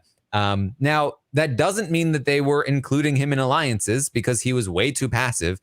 And instead, he had to get lucky. And Nicole was included in the alliance instead. But through the help of Nicole, which was an ally he was able to solidify in week 1, he has infiltrated a few different groups. He's still in with the guys to a degree. He's now also in with the women. Nobody's looking at him as a target in any situations. Short-term safety is great. Long-term prospects are pretty decent, considering that he has no short-term issues, and there's a lot of conflict happening in the house that doesn't involve him. Pretty much all of his nominees, 2 of his nominees love him, Terrence and unfortunately Taylor. And one of his nominees, Michael, has bigger fish to fry and is not concerned with Daniel at all. His connection to Nicole is great. Nicole is a bigger target than him. And it's really, honestly, like, he has respect in the house. People do like him. And I think he's actually in a pretty good position overall. There aren't that many downsides. I'd say the biggest downside for me, for Daniel, is just I don't think he's a great player. I don't have a lot of faith in his ability, but his position is very good right now. And for that reason, I'm actually going to give him a 6. Oh, yeah. Wow. I agree with everything you said. I do feel, though, that I'm not fully ready to go up to a 6 just yet. I think there's still some areas where I'm a little concerned for him, but overall, I think also it depends how they play this vote, because I know there's been talk of maybe Daniel will vote with the guys, and then if he does that, he's kind of in with both the guys and the girls, and it doesn't make it look like he's part of this girls alliance. I think that would be actually very good for him. But I know that a lot of the girls are concerned and saying we don't really want him to do that. We want him to stick with the Taylor vote, to keep Taylor, and just like kind of go from there. So I don't know how that's going to play out, but I do think that that could be very good for him if he can like maintain his in with the guys while also still being with the girls. So yeah, I mean, I do feel a lot better about him this week. I feel like though I only feel comfortable enough to go up to a 5 for him. All right, Chantele. So I'm in a bit of a predicament here because I started out with one number, and then like after listening to you talk, I'm like, oh, maybe I'll change it to that. Oh, maybe I'll change it to that. I think I'm going to go with my original instinct where I started. And the issues that I kind of have with Daniel's gameplay is the fact that he doesn't want to work with the super fan. So that to me says he's not a super fan. Because if I was going to go onto the show, I'd be like, oh my God, where's the super fan? I need to have someone I can strategize with like freely. Like I would be searching for the super fan. So the fact that he doesn't want to do that, I'm like, I don't know if that's a great call on how well I think that you're going to play the game. But I do think it was good that even though he's not a fan of Taylor, that he's entertaining a little bit of flirting, and he realized that it could be to his benefit to not have somebody that he just nominated and wanted to go out the door last week. It likes him, and he's kind of nurturing that relationship a little bit. So I think that that was a decent call, a decent read, better than what Monty's done. So I'm kind of like back and forth with what I want to give him, but I can't go as high as you, Taran, because I don't really have faith in his game. I think he is in a good position, but I think that people could easily just be like, oh, let's just put him up because like they don't necessarily care about him in the game. So I'm going to stick with Melissa and my original ranking, and that's a 5. All right. Something else I forgot to mention as well is just like the bounce back from last week, I feel is worthy of some credit as well. Just he has performed well. He has done well talking to the women, keeping things up with the guys, maintaining the connections, getting in with a new potential alliances. I do think he's played pretty well this week, especially in comparison to last week. So let's talk about Indy. How do we feel about Indy? For me, I feel, unfortunately, maybe a little better about Indy than last week, just because I feel like I've seen more of her game this week, and she is like here to play. She's talking game with people. She was a part of the pooch plan. She's like in on it. She's happy to be playing the game and taking people out. She is actively looking for more allies in some of the guys. I like that. She's approached Alyssa about being her number one. I like that. The problem is that even though I really enjoy watching Indy play the game, the people in the house don't seem to like it that much. And anytime she tries, they're like, stop that. Get out of here. And Amira's trying to get Indy out before jury. She said so many times, Indy has to go before jury. Indy has to go before jury. Indy has to go before jury. Now, I don't know that. Why. Yeah, and I don't know that Amira will have the power or ability to do that, but it's definitely concerning. She's approaching Joseph and Monty, and then Monty's ratting her out. She has very few actual allies that will stick up for her. She's, I think, a very easy person to just throw up on the block as a pawn. And unfortunately, she just doesn't have a lot of respect in the house right now. So short-term safety is not great because she could easily be used as a pawn or even just a target for some people. Long-term prospects are also not great because people don't really respect her game, and she doesn't really have any paths forward right now with like allies or structures. But I actually don't think she's played that poorly this week. So for me, I'm gonna go up from the 3 to a 4 for Indy. Because I do think that she still has some legs in this game, and I think there are a lot of other things going on that could end up letting her kind of sink into the background. But she is, I think, on some borrowed time, and I think she really needs to kick it into gear if she doesn't want to start dropping soon. So, Melissa, what are your thoughts? Oh, yeah, I was on mute. Yeah, I agree. I think that I'm a little worried for her because I feel like she's in with the girls. She's seen as like being one of the girls, but the girls don't really see her as an asset for them long term. So I'm a little concerned for her positioning. And also, yeah, I do feel like, however, when she had some sort of sway, except honestly, like I don't think they even really cared what she had to say. But she was able to admit, she kept saying when they were trying to put Joseph on the block, like, I don't want Joseph to go. Like, I don't want to vote Joseph out. Like, I don't think this is a good idea. And eventually they didn't do it. But I think if they decided to do it, they would have been like, yeah, whatever, Indy, we don't care about your like relationship with Joseph. Like, we're just going to put him up. So I don't think she has like enough influence with the girls, unfortunately. So yeah, I don't really know. I think like maybe if they gave her a chance, she could really do something. But at this point, I'm not seeing it. So I think I'm just going to give her a 4 as well. All right, Chantele. So I think what's going on with Indy's game is the fact that she's used to, the version that she's seen from her country, which they don't really have to do anything. They just kind of have to like play these games. I'm assuming it's very similar to Big Brother Australia or Big Brother UK, where it's like the audience vote. And so if it was an audience vote, like I think she's quite likable. Like I think, we saw a little bit of the antics that she's having as a sex coach with Pooch. Like I'm sure 5th that place in our favorite player poll, or right? Or was it she was 6th place? Sorry.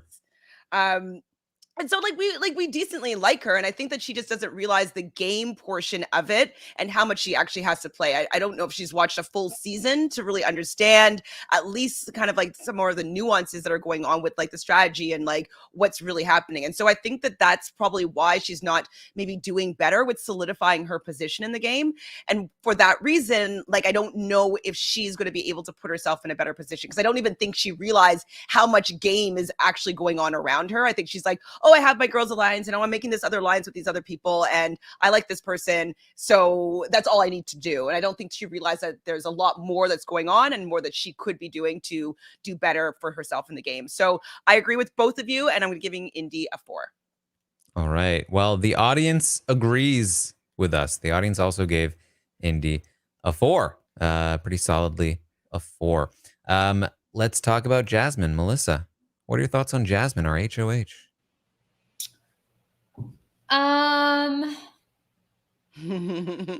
I feel a little torn because I like the move that she's making this week, but I think that she was very, very easily swayed to do that. So, I mean, I don't think that one or the other was bad or good for her game, whether it was like having Taylor be the target versus having Pooch be the target. I don't know necessarily if like for her individual game, this made that much of a difference. But the fact that literally one conversation was able to like completely change her target made me a little nervous about, her conviction and like where her mind is, her own mind is telling her about where she needs to go in the game. That makes me a little nervous. Also, the fact that it does seem like a lot of people are now associating her as this like cliquey girls group thing that needs to be dismantled. And because she's HOH, she's right in the middle of it. People are really putting her right in there. So I am a little worried about her position moving forward, not to mention the fact that she's injured and can't really compete in a lot of the competitions. So there's really not she doesn't really have the opportunity really to save herself if she does get put in danger. So I don't think that's great. But I think, honestly, I think that I think she's developed. And I know you guys, it seems like you guys have, or Taran, maybe you've said that she hasn't really set herself up very well, like with this HOH, but I do kind of think she has a little bit, just because I think she's really solidified something with the girls where I don't believe they would be coming after her at all after this. But I do think that the ankle thing is really not great for her game. So at this point, I'm just going to give her a 5. All right, Chantele. I actually think that the ankle thing is going to help her game because, I don't personally, from watching her, I don't think she's that likable, but the people in the house don't seem to have that same opinion of her. They like her more than I think I would if I was in that position. But I think that they won't think of her as a threat. So they might be like, are we going to waste it on, or like, even if they nominate her, they wouldn't maybe send her out because like they know that they can maybe beat her in other competitions. So I think that she might be able to skate by, well, maybe not literally skate, but maybe coast by, in the game, just because people won't think of her as like a competition threat. If she maybe starts winning some of the, quiz comps, maybe then she might be considered a threat. But I think competition wise, I think that people are not going to really be considering her. I don't think that she's really set herself up that well. Like, I mean, I think that she is working with the women and that she wanted Taylor out. She was able to agree with them and say like, okay, yeah, like I have Pooch up here on the block, like he's volunteering. Let me take that opportunity. But I also think, I don't know, it might not have been great that she didn't do what he said. So he suggested he wanted to have Taylor be backdoored, and she put up Taylor and him, which is a different kind of agreement. And so I don't know if they're going to be happy with her when, Pooch ends up going home on her watch, and like he was kind of going up and nominating himself to go up because he wanted to backdoor Taylor. And so I don't know if the other guys are going to be really happy about that decision. And if they get power, I can see them being like, well, let's do this for what would be the new alliance for the Pooch gang, the Pooches. And so the Pooches that might form, Pooch Parade, perfect. Some alliteration for you. I think the Pooch Parade might want to come after her if they get some power, because she kind of promised him that he'd be safe, and then he wasn't. So not that it's high. I don't think that I can give her a 5. I'm sticking with the majority of you guys last week, and I'm going to go 4 for Jasmine. All right. Well, the audience agrees with you, Chantele. The audience also gave Jasmine a 4. However, yet again, I guess I am in disagreement with the audience on this one.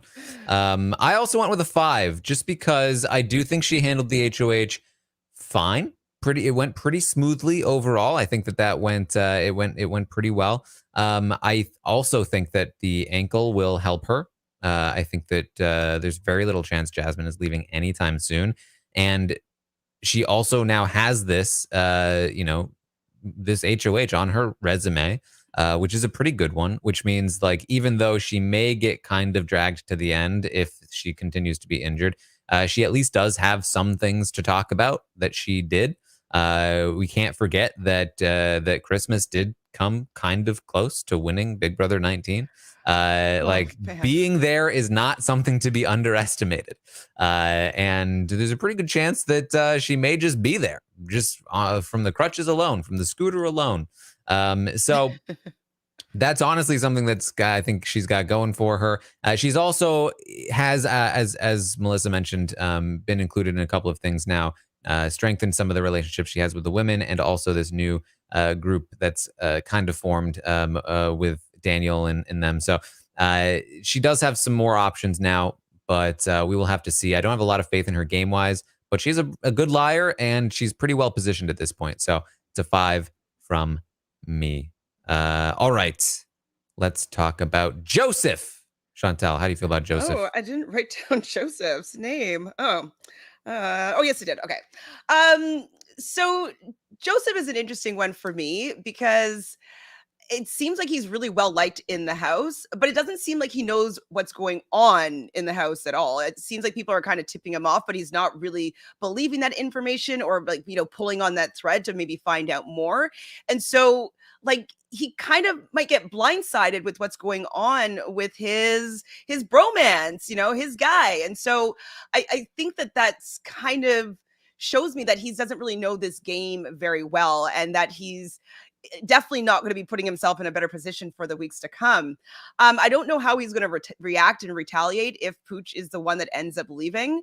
But he's going to realize that he is on the outs. He's going to be, one of maybe 2 or 3 people that do not vote that way, most likely. And that's definitely not a good position to be in. So I don't know how well I expect him to do in this particular game.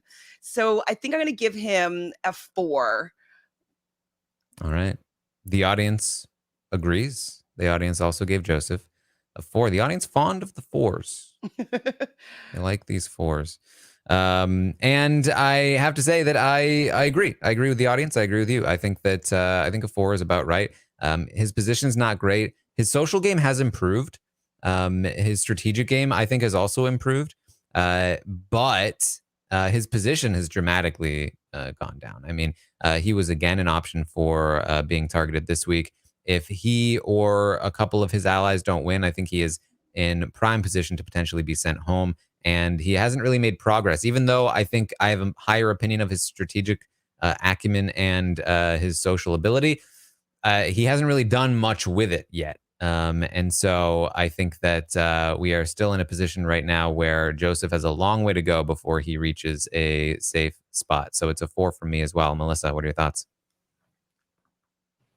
Yeah, I agree. I mean, the fact that he was this close to being the backdoor target, that's crazy. I mean, that's not good for him.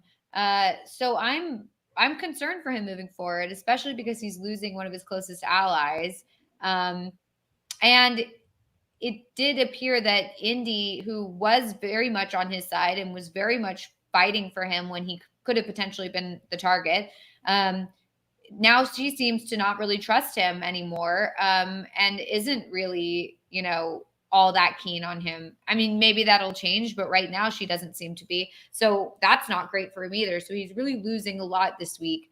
So I do feel though that like it's possible that once Pooch leaves, like he's not caught up in the big battle and he kind of just falls to the wayside. I don't know. So at this point, I don't want to go too low on him, but because he was able to avoid the block this week and he's not the target. So I'm going to give him a 4. All right. Straight 4s for Joseph. Look at Joseph and Indy, the duo, all 4s. All right. Let's talk about Kyle. The audience last week gave Kyle a 5. This week gave Kyle a 6. The audience went up on Kyle. Last week, I gave Kyle a 7. And this week, I'm actually going to go down on Kyle. I'm giving a 6 this week. So I'm actually going to agree with the audience overall. A 6 this week for Kyle. And that's because in terms of his positioning, it's gotten a little worse, right? The pose pack is not great. Not a great spot for Kyle. He's being talked about as a target from some of the women. They're looking at Monty, yes, but Kyle's right there too. And he could end up on the block because of that.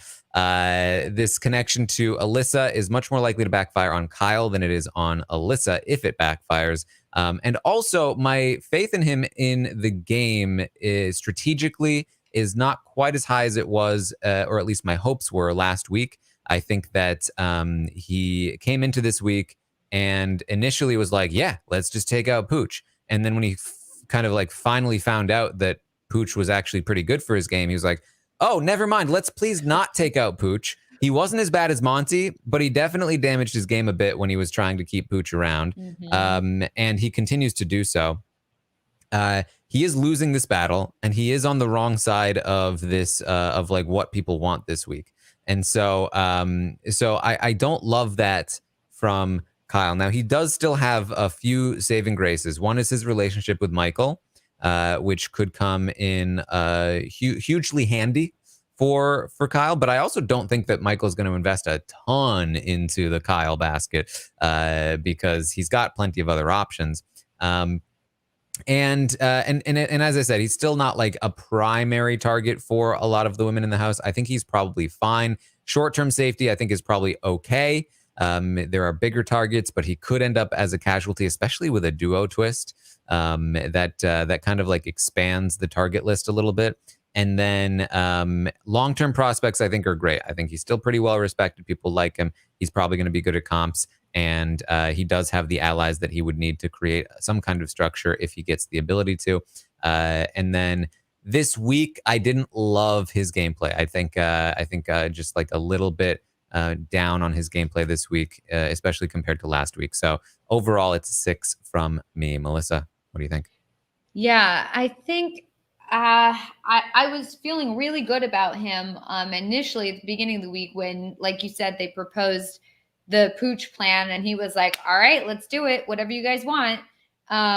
Because I guess, like, yeah, obviously it's fine to question the decision at first, or be like, oh, like if you don't think it's a good move, being like, oh, well, what about this person? Or like, what do you think about this? Or maybe we need to think about this a little more, whatever. But then when you realize that whole side of the house is all on board for this, and you will be like the odd man out, you just have to let it go at that point. Like, especially this early in the game, like, obviously, like, Pooch could have been like a decent ally for Kyle, but they weren't that close. So I do think it's kind of like, okay, cut your losses, just like let him go, and don't put yourself out there as like fighting against this get Pooch out movement, because then that just puts a target on your back. And obviously we're going to talk about that with Monty as well. So I didn't love that from Kyle when he kind of like switched that and kind of made people question, is he with us or is he not with us? Is he on board with this plan, or is he going to like screw this up? And you don't want people thinking that about you, especially when like everybody seems to be all in agreement that they're going to get Pooch out. So I didn't love that. And I think you're right. I think the positioning is not great, because even though that 6-person alliance still exists, it's really not it anymore. And he doesn't really have any other backup options like the girls do with, their big girl alliance. He doesn't have that. I do think that, he's got the connection with Alyssa, which is good. He has the original connection with the 6, like, which I guess like hopefully kind of carries over. And he has this connection with Michael, which is very good for him. So I do think he has certain connections in the house that will help him, but I don't think his positioning is as strong as it was last week. So I am just going to stick with that 6. All right, Chantele. So with Kyle, I think that the strongest part of his game right now is that he's kind of teamed up with Michael to a certain extent. And I really like that. I feel like Michael's pretty smart in this game so far. And I think that might help Kyle in his game, maybe help him with his strategy a little bit more, because I think, kind of like you, Melissa, the fact that he didn't back down from wanting to switch the direction that people were already going in, and he was already okay with it from the beginning, I think that is going to hurt his game the most. Because if, even if he ends up just saying like, okay, fine, now I'm going along with it, I'm going to vote with you guys, the fact that he had so much pushback is just going to make people think like, he wasn't really completely okay with that. Like, maybe our relationship isn't good. It might fracture the relationship, and he might not realize it, and make it easier for them to maybe want to get him up, or put him up and get him out. So I think that was really, really bad for his game, but I think that it was really good for him and Michael to be working together. So I'm agreeing with both of you guys and the audience. And I think that 6 is where his game should be right now. He was doing a lot better last week, but I have hope for him in this game. I think that he could reposition himself. So just above average with a 6. All right, let's move on to Michael. And it's funny, the way we've been talking about Michael, and I did have to Google this reference. I did not know the name off the top of my head, but it's making me think of Michael as King Moonracer, aka the king of the Isle of Misfit Toys.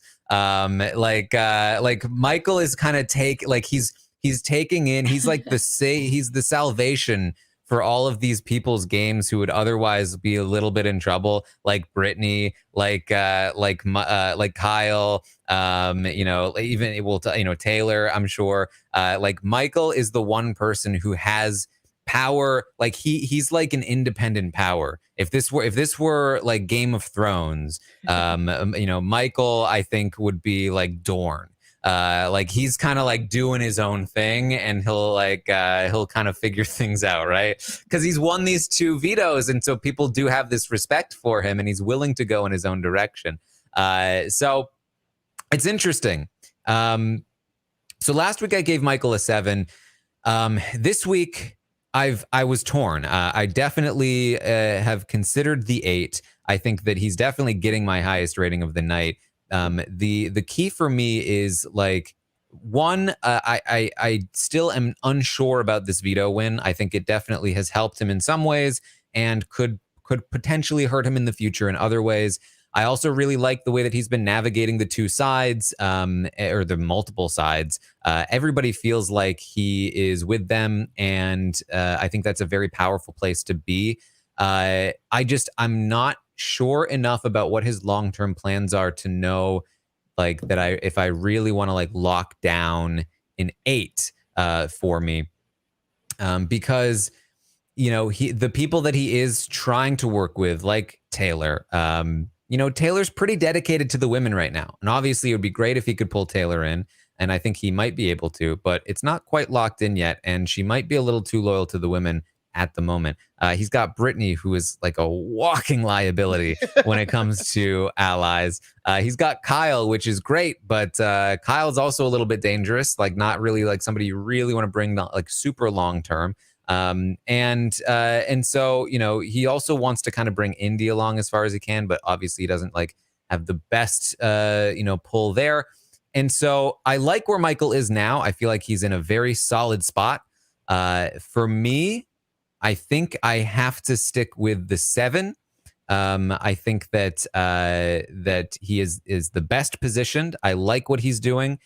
He just doesn't quite have enough sway. Like if he really wanted to pull something in his own direction, I'm not sure that it's there yet. But I think he could. I think the potential is there. I just haven't seen quite enough for me to get to the 8. Melissa, what are your thoughts? I've been very impressed with Michael. I think that he's very smart about the game, but not only that, and not only the fact that he's very athletic and very good at the competitions, clearly, maybe a little too good. He also, everybody wants to work with him. Everybody is working with him. There's no group that seems to be where he's like on the outs. He can really talk to anybody. Maybe he has less of a relationship with certain people, but like he was accepted in all of the various strategy rooms whenever he would go into them. And he can do what I could literally never do if I was on the show, which is like literally just shut your mouth and listen.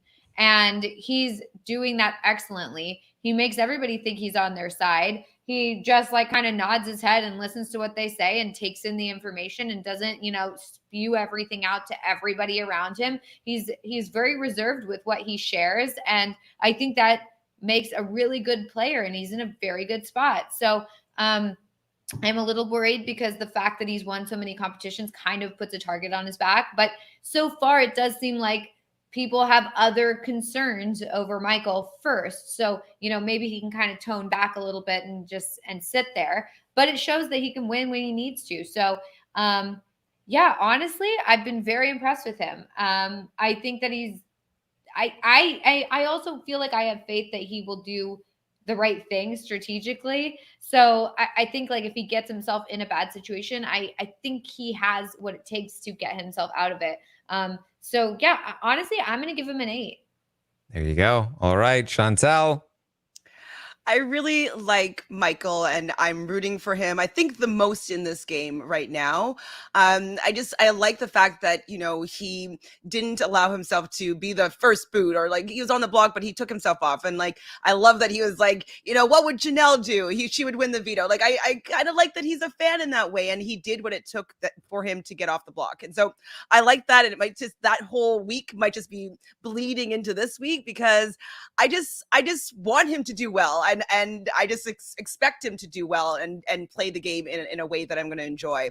I think that, yes, he does have a little bit of a liability in Brittany, but I think that he has the ability to kind of fade away. Like, I don't feel like people think of him as this super big comp beast threat. Like, even though he's won these 2 competitions, like, I think he was second to last in the pie, but like, I don't think that people are threatened by him yet. If maybe they look at it on paper, they're like, oh, he's won 2 and came close to 1. Ooh, he's dangerous. But I just don't feel like he gets that whole comp beast reputation. And I think that that's going to be like bode well for him. So I like Michael, and I'm going to go with Melissa here. And I want to give him the 8. I think that I want to see him get an 8 here. All right. Well, Melissa and Chantele both with 8s. I went with the 7. I can tell you that the audience was very torn between a 7 and an 8. And when I told you that there were 20 minutes left in the survey, Michael was 1/100th of a point away from being an 8.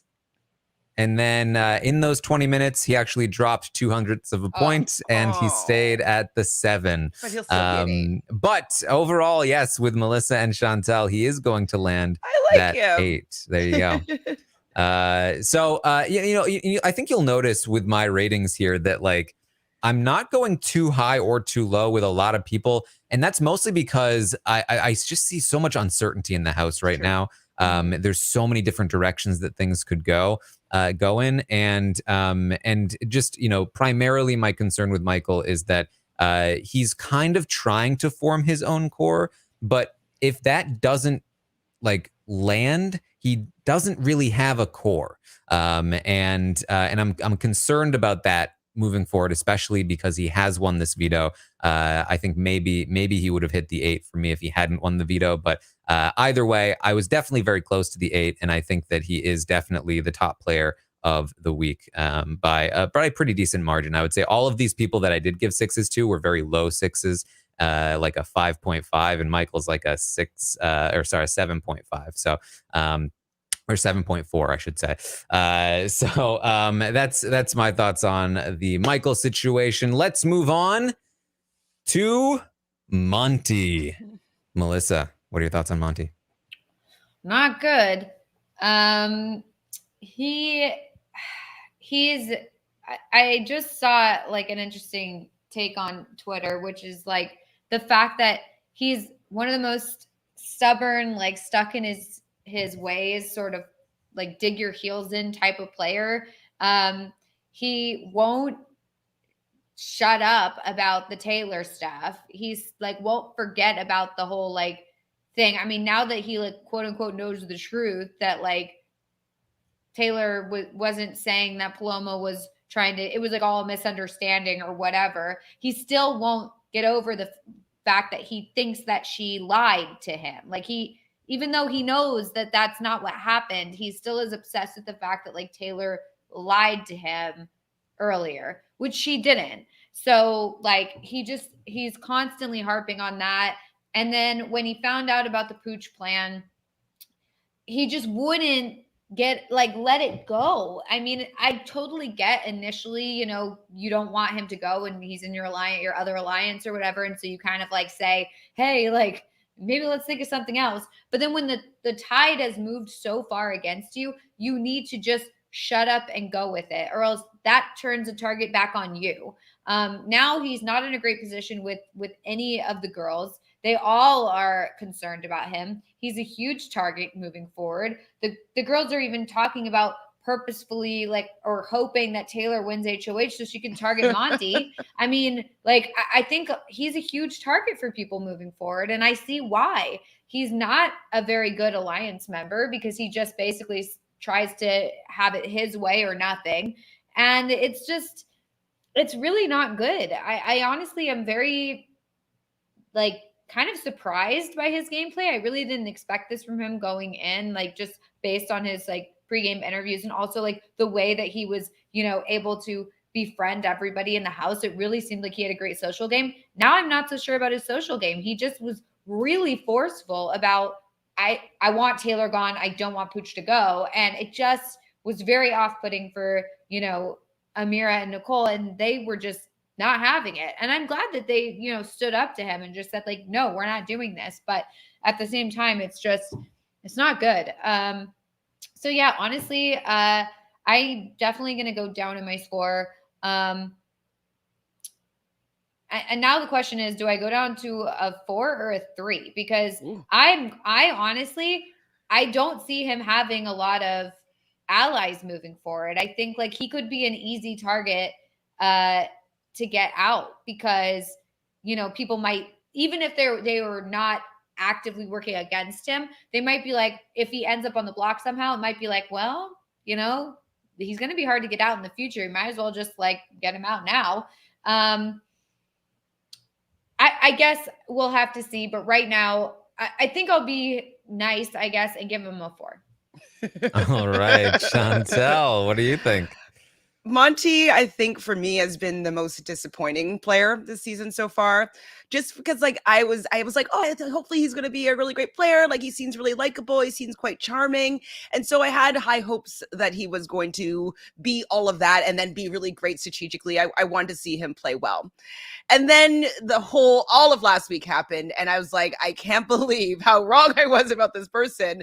I don't want to see him do well in this particular game. I don't think he has good reads. Anyways, we all know how he acted last week. And then this week, he has people in his main alliance that are like, willing to keep someone in the game to go that he's like, well, she's coming after me. Like that shows me that they don't really care about his position in the game or in the house at all, that they're willing to keep someone that's willing to target him and take him out. So I think he's in a worse situation than he really knows. And one easy fix could be to say, hey, Taylor, can we let bygones be bygones? I don't want to be fighting with you. Last week was a bad week and like I had wrong information. I don't want to move forward with that. Can we mend fences and move forward? Like, why can't he do that? I don't understand why he can't do that, because that would pretty much solve his problems in the game. And so the fact that, yes, he's stubborn, that he doesn't really see what he's doing is like rubbing people the wrong way and pushing them out of like wanting to protect him in the game. I'm going to go I agree with you, Melissa. I can't go down to a 3. I think that he's still in a decent enough position to be at a 4.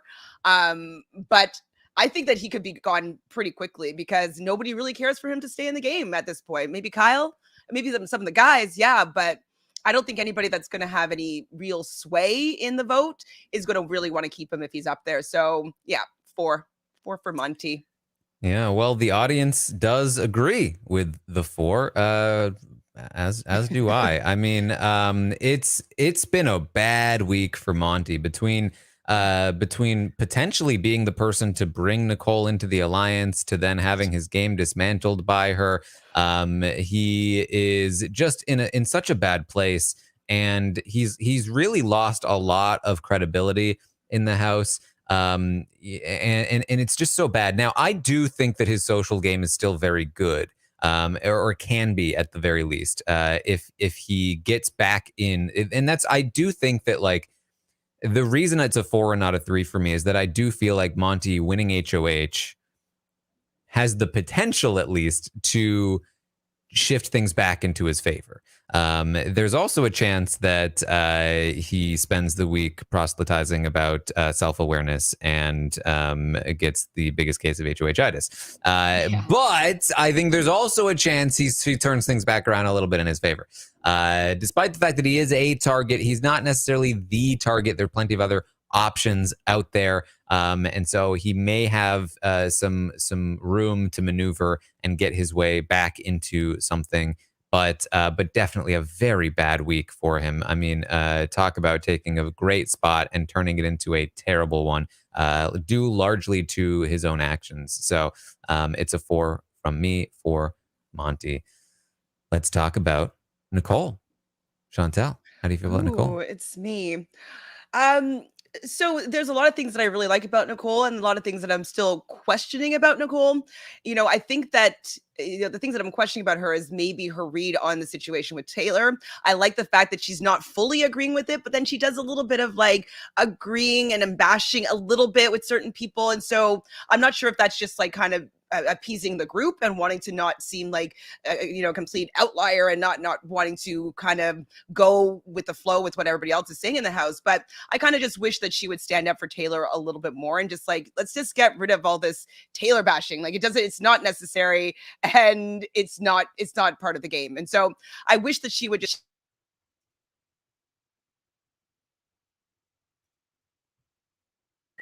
I knocked my mic. I was like, was that me? It always takes us a minute to be like, are we the ones that have a problem? Well, Melissa had no reaction, so I was like, oh my God, I'm gonna just have to pretend I can hear. I was waiting for Taran's reaction. I was like, I'll just wait. Too much hands. So I don't even know what I was saying. So with Nicole, I do like the fact that though she's willing to stick to her guns. You know, her and Amira are not going to allow the people in their alliance to dictate what they're going to do this week. And I really appreciate that she was willing to stand up and be like, Taylor's not coming for me. I don't want Taylor out of this game. And she was willing to go toe to toe with Monty, with Kyle, and say like, no, that's not what we want. That's like, this is what I want. I don't want to get rid of her right now. So I like that part of her game. I really like the fact that she's invited into this alliance and she's not even being like respectful and just being like, oh, like whatever you say goes. Like she's like, oh, I got some power now. Let me go and use this to my favor and like get what I want to happen in the game. So I like that kind of ballsy attitude that she has with her, you know, when she gets some more information. I think it's great that she has Daniel, even though I don't particularly enjoy Daniel as a player or think that he's that great. Like having that a person that I think that he would go to bat for her. I think that he would protect her when he could. I think he would give information if he had it that would help her. And so I think that just having a really strong ally is really great for her game. So I'm going to give Nicole, she's going to go up from last week, and I want to give her a 6. All right, a 6 from Chantele. The audience agrees yet again. The audience also gave Nicole a 6. And I am also going to agree and also give Nicole a 6. It was a very good week for Nicole. I think that in terms of just her gameplay, like going from where she was last week to where she is now was great stuff. I mean, she's still not in the best spot. I do think she still is a target, and I think she's more of a target than Daniel, which is why even though I think she did better than Daniel and did more work than Daniel, Daniel is still around the same rating because I think he's a little bit safer than she is at the moment. But man, she definitely has done a good job. She's put in the work, and I think that you know, she's not out of the woods yet, but definitely a huge improvement from last week. Put herself in a better position, has tried to take the reins of the game. It's everything that you might want from a player strategically, to really just do her best to grab control of the game. And we will see how long it lasts. But for now, definitely impressive, and 6 from me. Melissa. Yeah, I'm going to agree with all of you. I think that she is in a much better spot than she was last week. I think, you know, the fact that she got invited into this big alliance is great for her. And also the fact that she still has that final 2 with Daniel on the side and is trying to bring him into the group and kind of kick Monty out a little bit. So I think that's a very good move on her part. I do think that I'm a little nervous about her because she is very, you know, outspoken, and she is very like, I'm just going to tell you how it is. I mean, in her confrontation, quote unquote, with Monty about getting Pooch out, she kind of was like, well, it's either him or you. And I feel like that's not quite the thing you want to say to somebody who's in your alliance, because I think that can make people paranoid. Like, what do you mean, or me? And then she kind of clarified, like, well, like, you know, we all have to go at some point, so we might as well, like, if it's not you, it's better it's someone else or whatever, like kind of clarifying in that way. But like, still, it's kind of like, it would freak me out if someone said that to me, like, oh, is there discussions about, you know, putting me up? So I think she's very blunt. I think she'll just say whatever she's thinking, and it could end up biting her in the end. I don't know if it will, but it might, you know, kind of put some people off. Also, the fact that her and Amira have gotten very, very close this week, I feel like that's really great for her game. Also, with the caveat being that now it's kind of seen as Nicole and Amira as the head of the women's snake. So it's good and bad. It's good that they've become close. It's bad that they're seen as so close. I think they could have done a better job, all the girls, of not like doing their little like sleepover, you know, hang out in the HOH room all the time sort of things. They could have created the plan and then kind of spread out and dispersed and made it kind of less obvious that they were working together. But, you know, whatever. I do think Nicole is in a better spot, so she's a 6. All right, there we go. A 6 for Nicole. And now it is time to talk about Pooch. Sorry, I don't know what just happened there. I didn't. Very interesting. That wasn't supposed to. Sorry about that. Anyway, let's find out how the audience feels about Pooch. You can't just do that every time I say Pooch. That's not. All right. The audience gave Pooch a 2. Come on, audience. Come on. Oh. This is a 1. This is a 1. This is what a 1 means. This is what a 1 sounds like. It's a 1. He volunteered for the block. He had no business being there. He should not be leaving on Thursday. It is entirely his fault. He is going out the door, and there's nothing that's going to change it, and he deserves a 1. Yeah, I agree.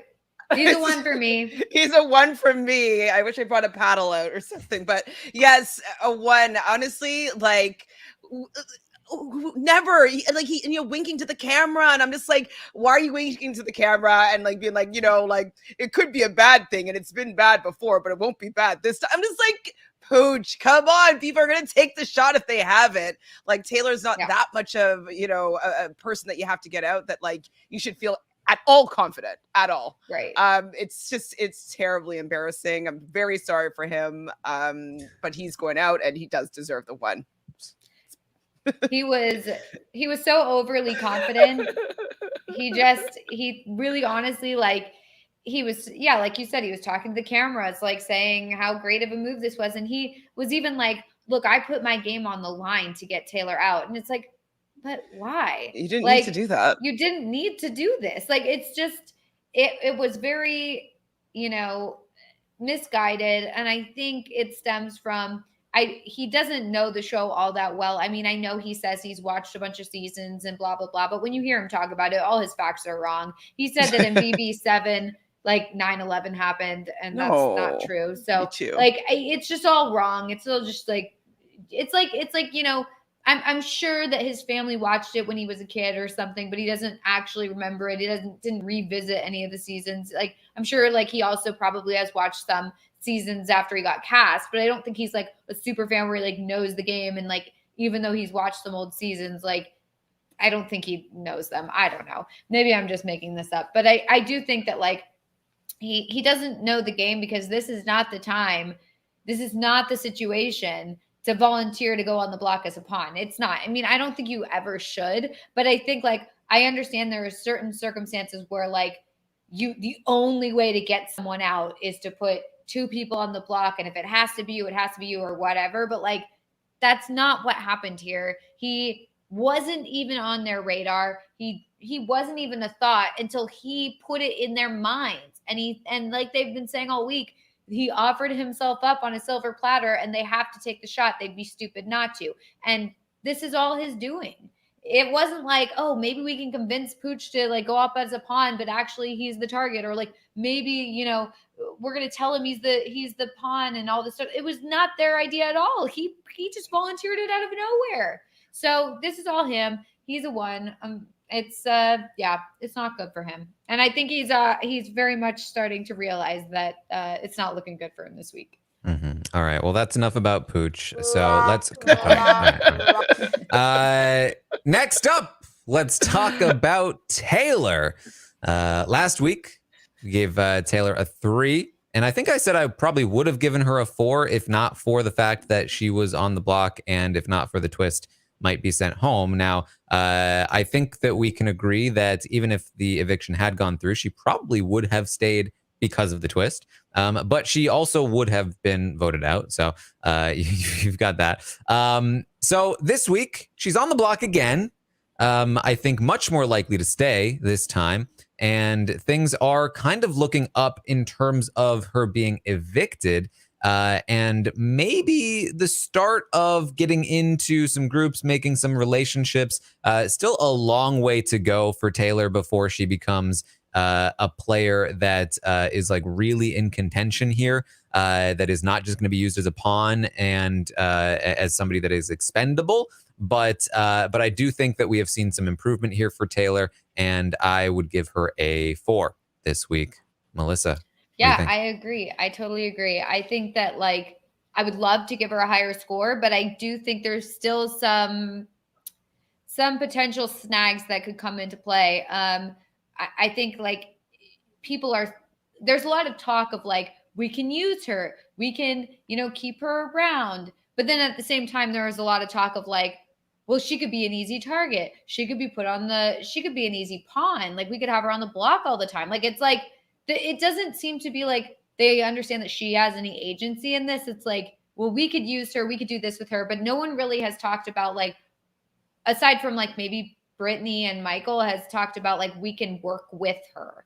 So it's either like we can use her, we can do this with her or that with her, but she doesn't really have a lot of people being like, no, we want to work with you, like come strategize with us. So I'm worried about her moving forward. I hope that she can find a foothold, and I hope the longer, she sticks around, that will work out for her. And I do think like probably her best option is to go with Michael and Brittany and Kyle if they do form something, because, I do think that the girls are never really fully going to see her as an equal ally in this. So I hope she can pull it off. But at this point, like she's going up, but it's not quite there yet.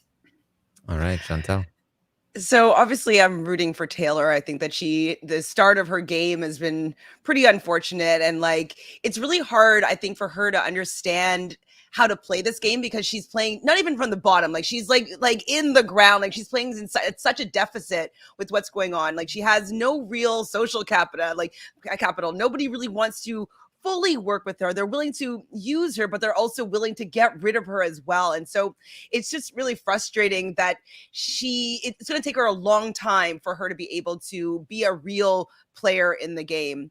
I want to give her a high score because like I appreciate her perseverance. I appreciate her not getting down.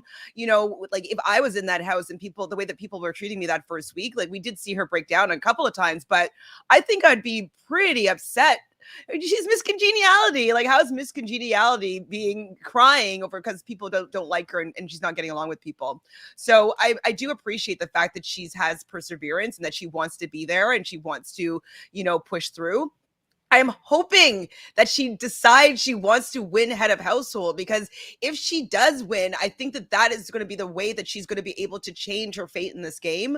But I'm worried that she's gotten so comfortable playing from the bottom that she might just rather be a pawn than be in a power position. So because I'm worried for her in the game, I'm going to agree with both of you and give Taylor a 4. I really wanted to give her a 5, but I don't think I can, because she could easily go up and go home next week. Well, the audience also really wanted to give her a 5. It was another very close vote between a 4 and a 5. The audience decided to go ahead and do it. The audience gave her a 5. There you go. Okay. Let's talk about Terrance. Melissa, what do you think about Terrance? He's not on the block, so that's good. I did think that moment was really funny when he thought that the target was Taylor. And so when Nicole came to talk to him about it, he's like, I'm all on board. I'm in. We're voting out Taylor. I'm ready for her to go. And then she's like, no, we're voting out Pooch. And he's like, oh, okay, cool. And then they just like burst out into laughter. I thought that was so funny.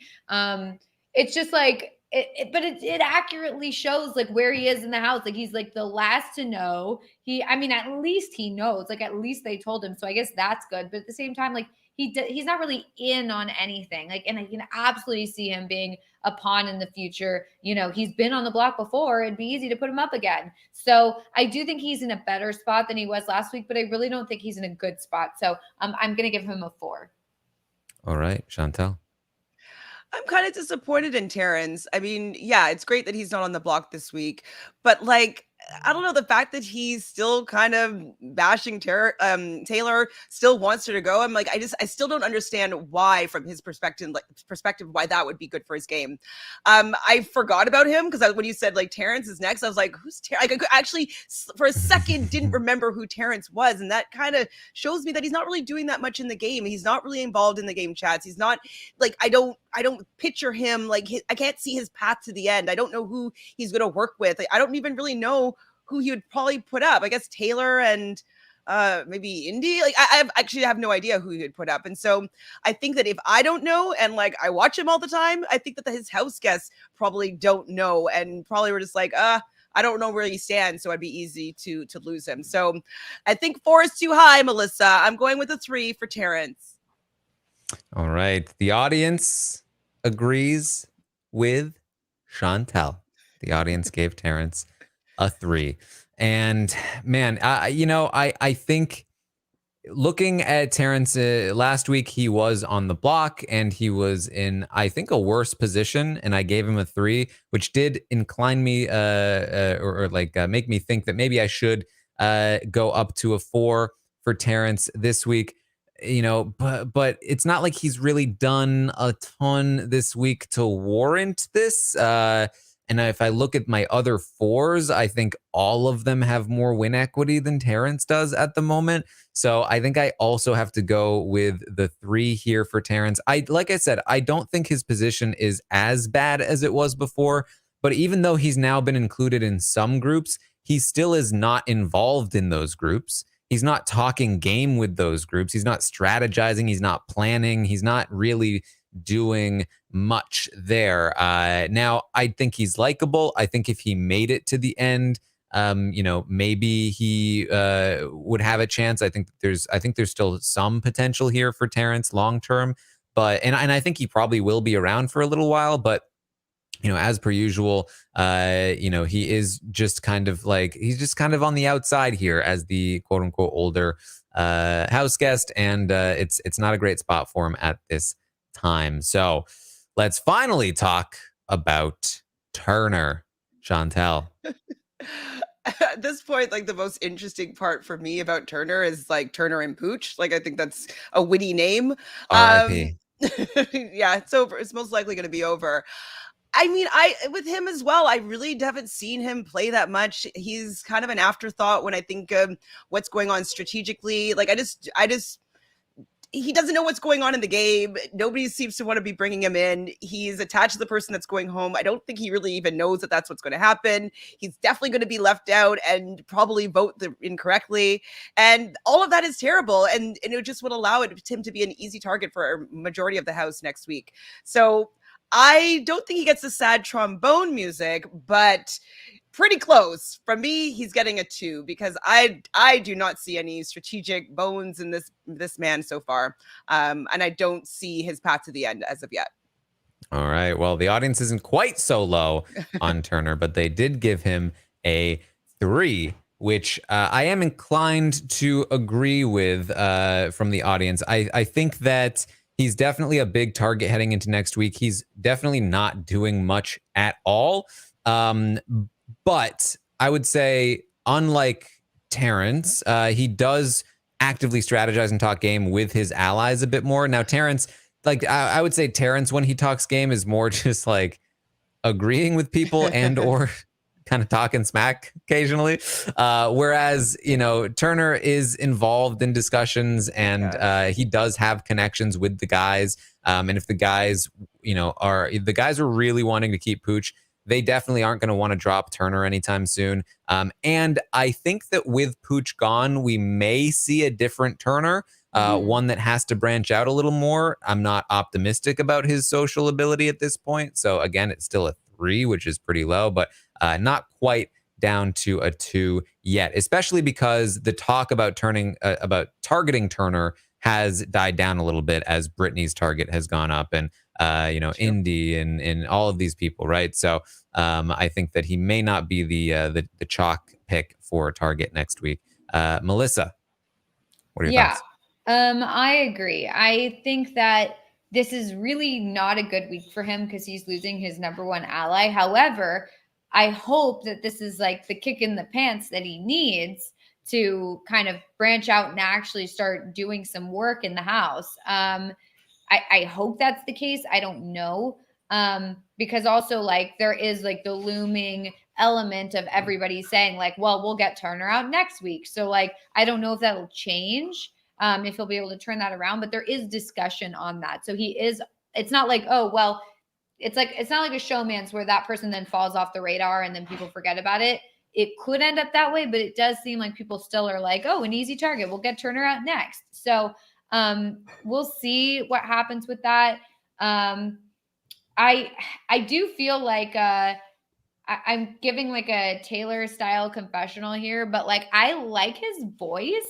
I don't know what it is, but like for whatever reason, I like his voice. So I don't know if it's like an ASMR thing or something. I don't know. I like it. And that's my Taylor confessional that I'll give everybody. But that's about it, because I don't really know what he's doing strategy wise yet. But I am keen to see what he can do once Pooch is gone and he's not so tied to him. So he is a 3 for me at this point, but we will see.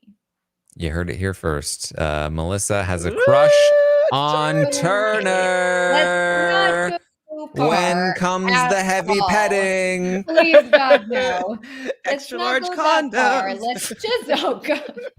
Let's just stop I don't with the know voice about thing. him, Chantel's like, okay, I'm done.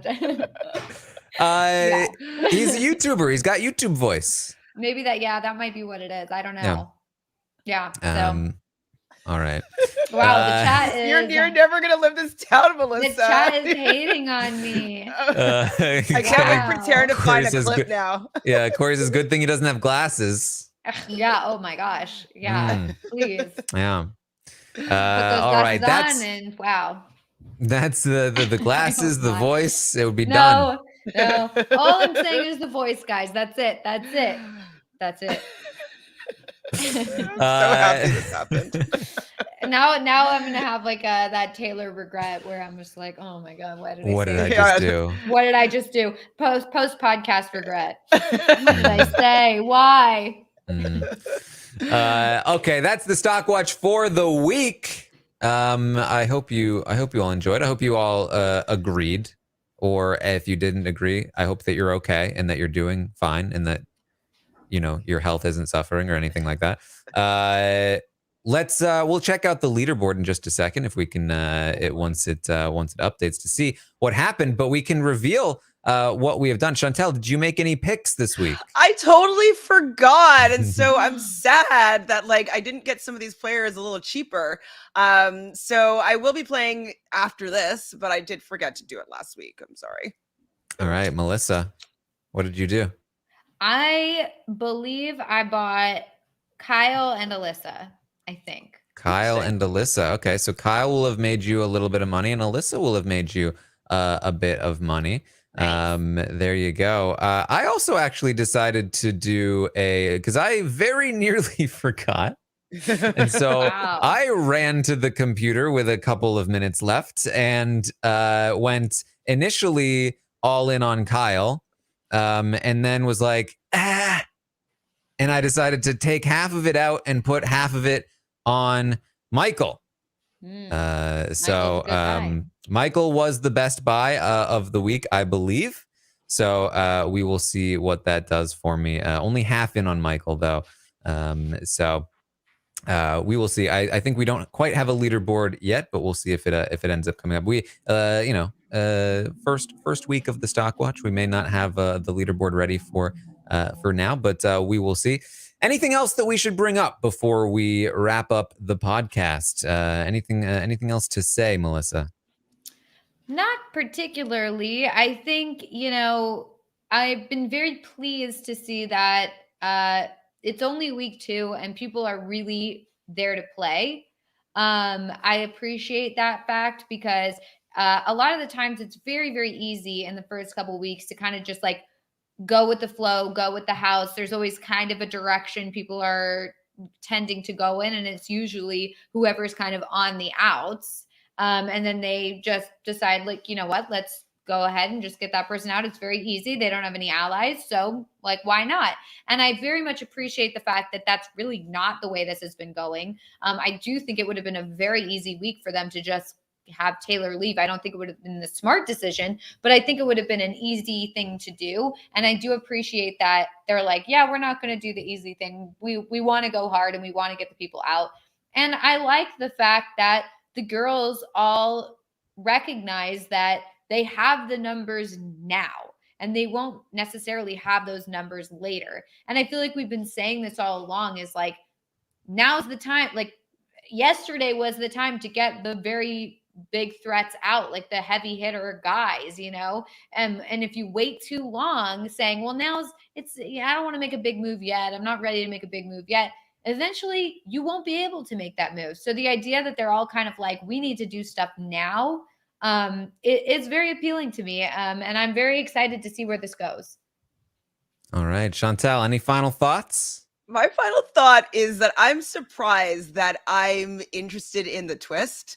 I kind of want to see what's going to happen. I usually do not enjoy twists, but I'm like, what's going to come of this BB Besties twist? And I think it's because I'm hoping that it will shake up in the game in a way that will give Taylor a fighting chance and allow her to be able to play on an equal playing field as everybody else got that opportunity to. So I'm shocked that I'm looking forward to seeing how this twist plays out.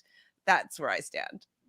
All right. Well, next week, as I said, we may have a lot less to work with in terms of content feeds to what talk are you gonna do about. if you have a free weekend? Look, who knows? Anything can happen. Oh, wow. No feeds means the world is my oyster. So we'll see where the wind takes me. Look at this. We do have a leaderboard. Here we go. Let's pull it up. Here's the leaderboard. Looks like Cassia in first place. Wait, no, that's a glitch. Never mind. Yeah, wait. I think the second place is also probably a glitch. Here's probably the real first place is Trumpet King. How is that working? I'm so confused. Look, websites are hard. Yeah, well, don't ask me. I don't know anything about it. Trumpet King tied with a bunch of other people whose names are flashing across the screen here. Went all in on Michael. Oh my God. And are in first place, tied for first place. Look at Marcus here in this group. McFro, who is a BB Can 8 top 10er. And looks like a BB Can 10 top 5er. Martha here tied for 26th place. Let's see. Where am I here? I'm usually like top 500th, top 5er, like not my life. Oh yeah, not me. Here's me, 289th place with the Michael Kyle split. So it's okay. Where's Melissa? How does she fare against the other Melissas? Yeah, that's my real competition at this point. It's just myself. You'll be number one, I believe. I hope so. We'll see. We will see. She's. Have you ever beaten all the Melissas at the end of the season? There's so many Melissas. Yeah, I don't know. I don't think I did. Okay, so I'm like. You're currently a sixth place Melissa-er. All right. Well, a 793rd place overall, top 50%. Still pretty good. with some Kyle and some Alyssa. There you go. It is kind of funny that if you use the name Melissa on here, you get shown on the podcast. Don't reveal the secrets. Oh yeah, I guess yeah. Like people are already putting Melissa Queen Deni down there. They're trying to get in this. They're trying to get shown on the pod. I know. All right. Well, that's where we stand with the stock watch. The market will close at the regular time, 9 p.m. Eastern on Thursday. Even though there's no episode, the market will still close. So make sure you have your decisions in by that time. Chantele and me. And Melissa. Okay, yeah, I was gonna say, like, you think I will remember this? I'm gonna do it right after this so that I'll just remember, because I dilly-dallied and then I was out on Thursday and I watched the episode later so that I just completely was out of routine and forgot about it. So I will do it after this. The true strategy is to make a move, at least one move immediately. And then revise. Right. Yeah, so you at least have something in there. And then if you forget, you've at least done something. And then you can always change it before the market closes. I say that and I don't ever actually do it. I don't either. Look, this podcast ends and I'm like, Oof. I all know. right. I'm like, I'm tired. I got to eat something. Yeah, no. This podcast is always the long one. Yes. Well, that's what we've got for this week. Hopefully we got something to talk about this weekend, but we will do our best here. If there are no feeds, then we will probably still have some content for you. We will probably do the Q&A on Saturday when the update would have been in place. If there were feeds, and if there are feeds, it will just be an update.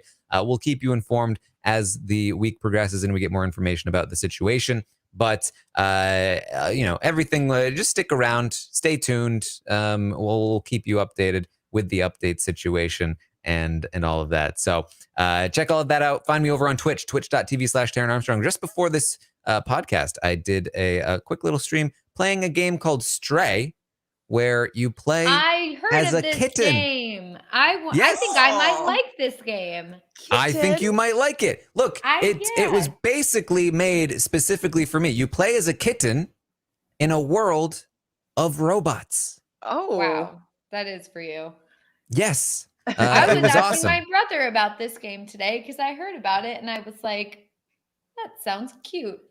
It is I don't know cute. if the whole thing is it like fun? just cute, but It was good. Yeah, I was. Look, I That's played fun. about an hour before this podcast. It was good. I plan to go back to it, so make sure you follow me over on Twitch if you want to see some Stray kitten robot action. I tried to show my cat Kellis the game, and he said I'd rather be behind the monitor than seeing what's on the monitor.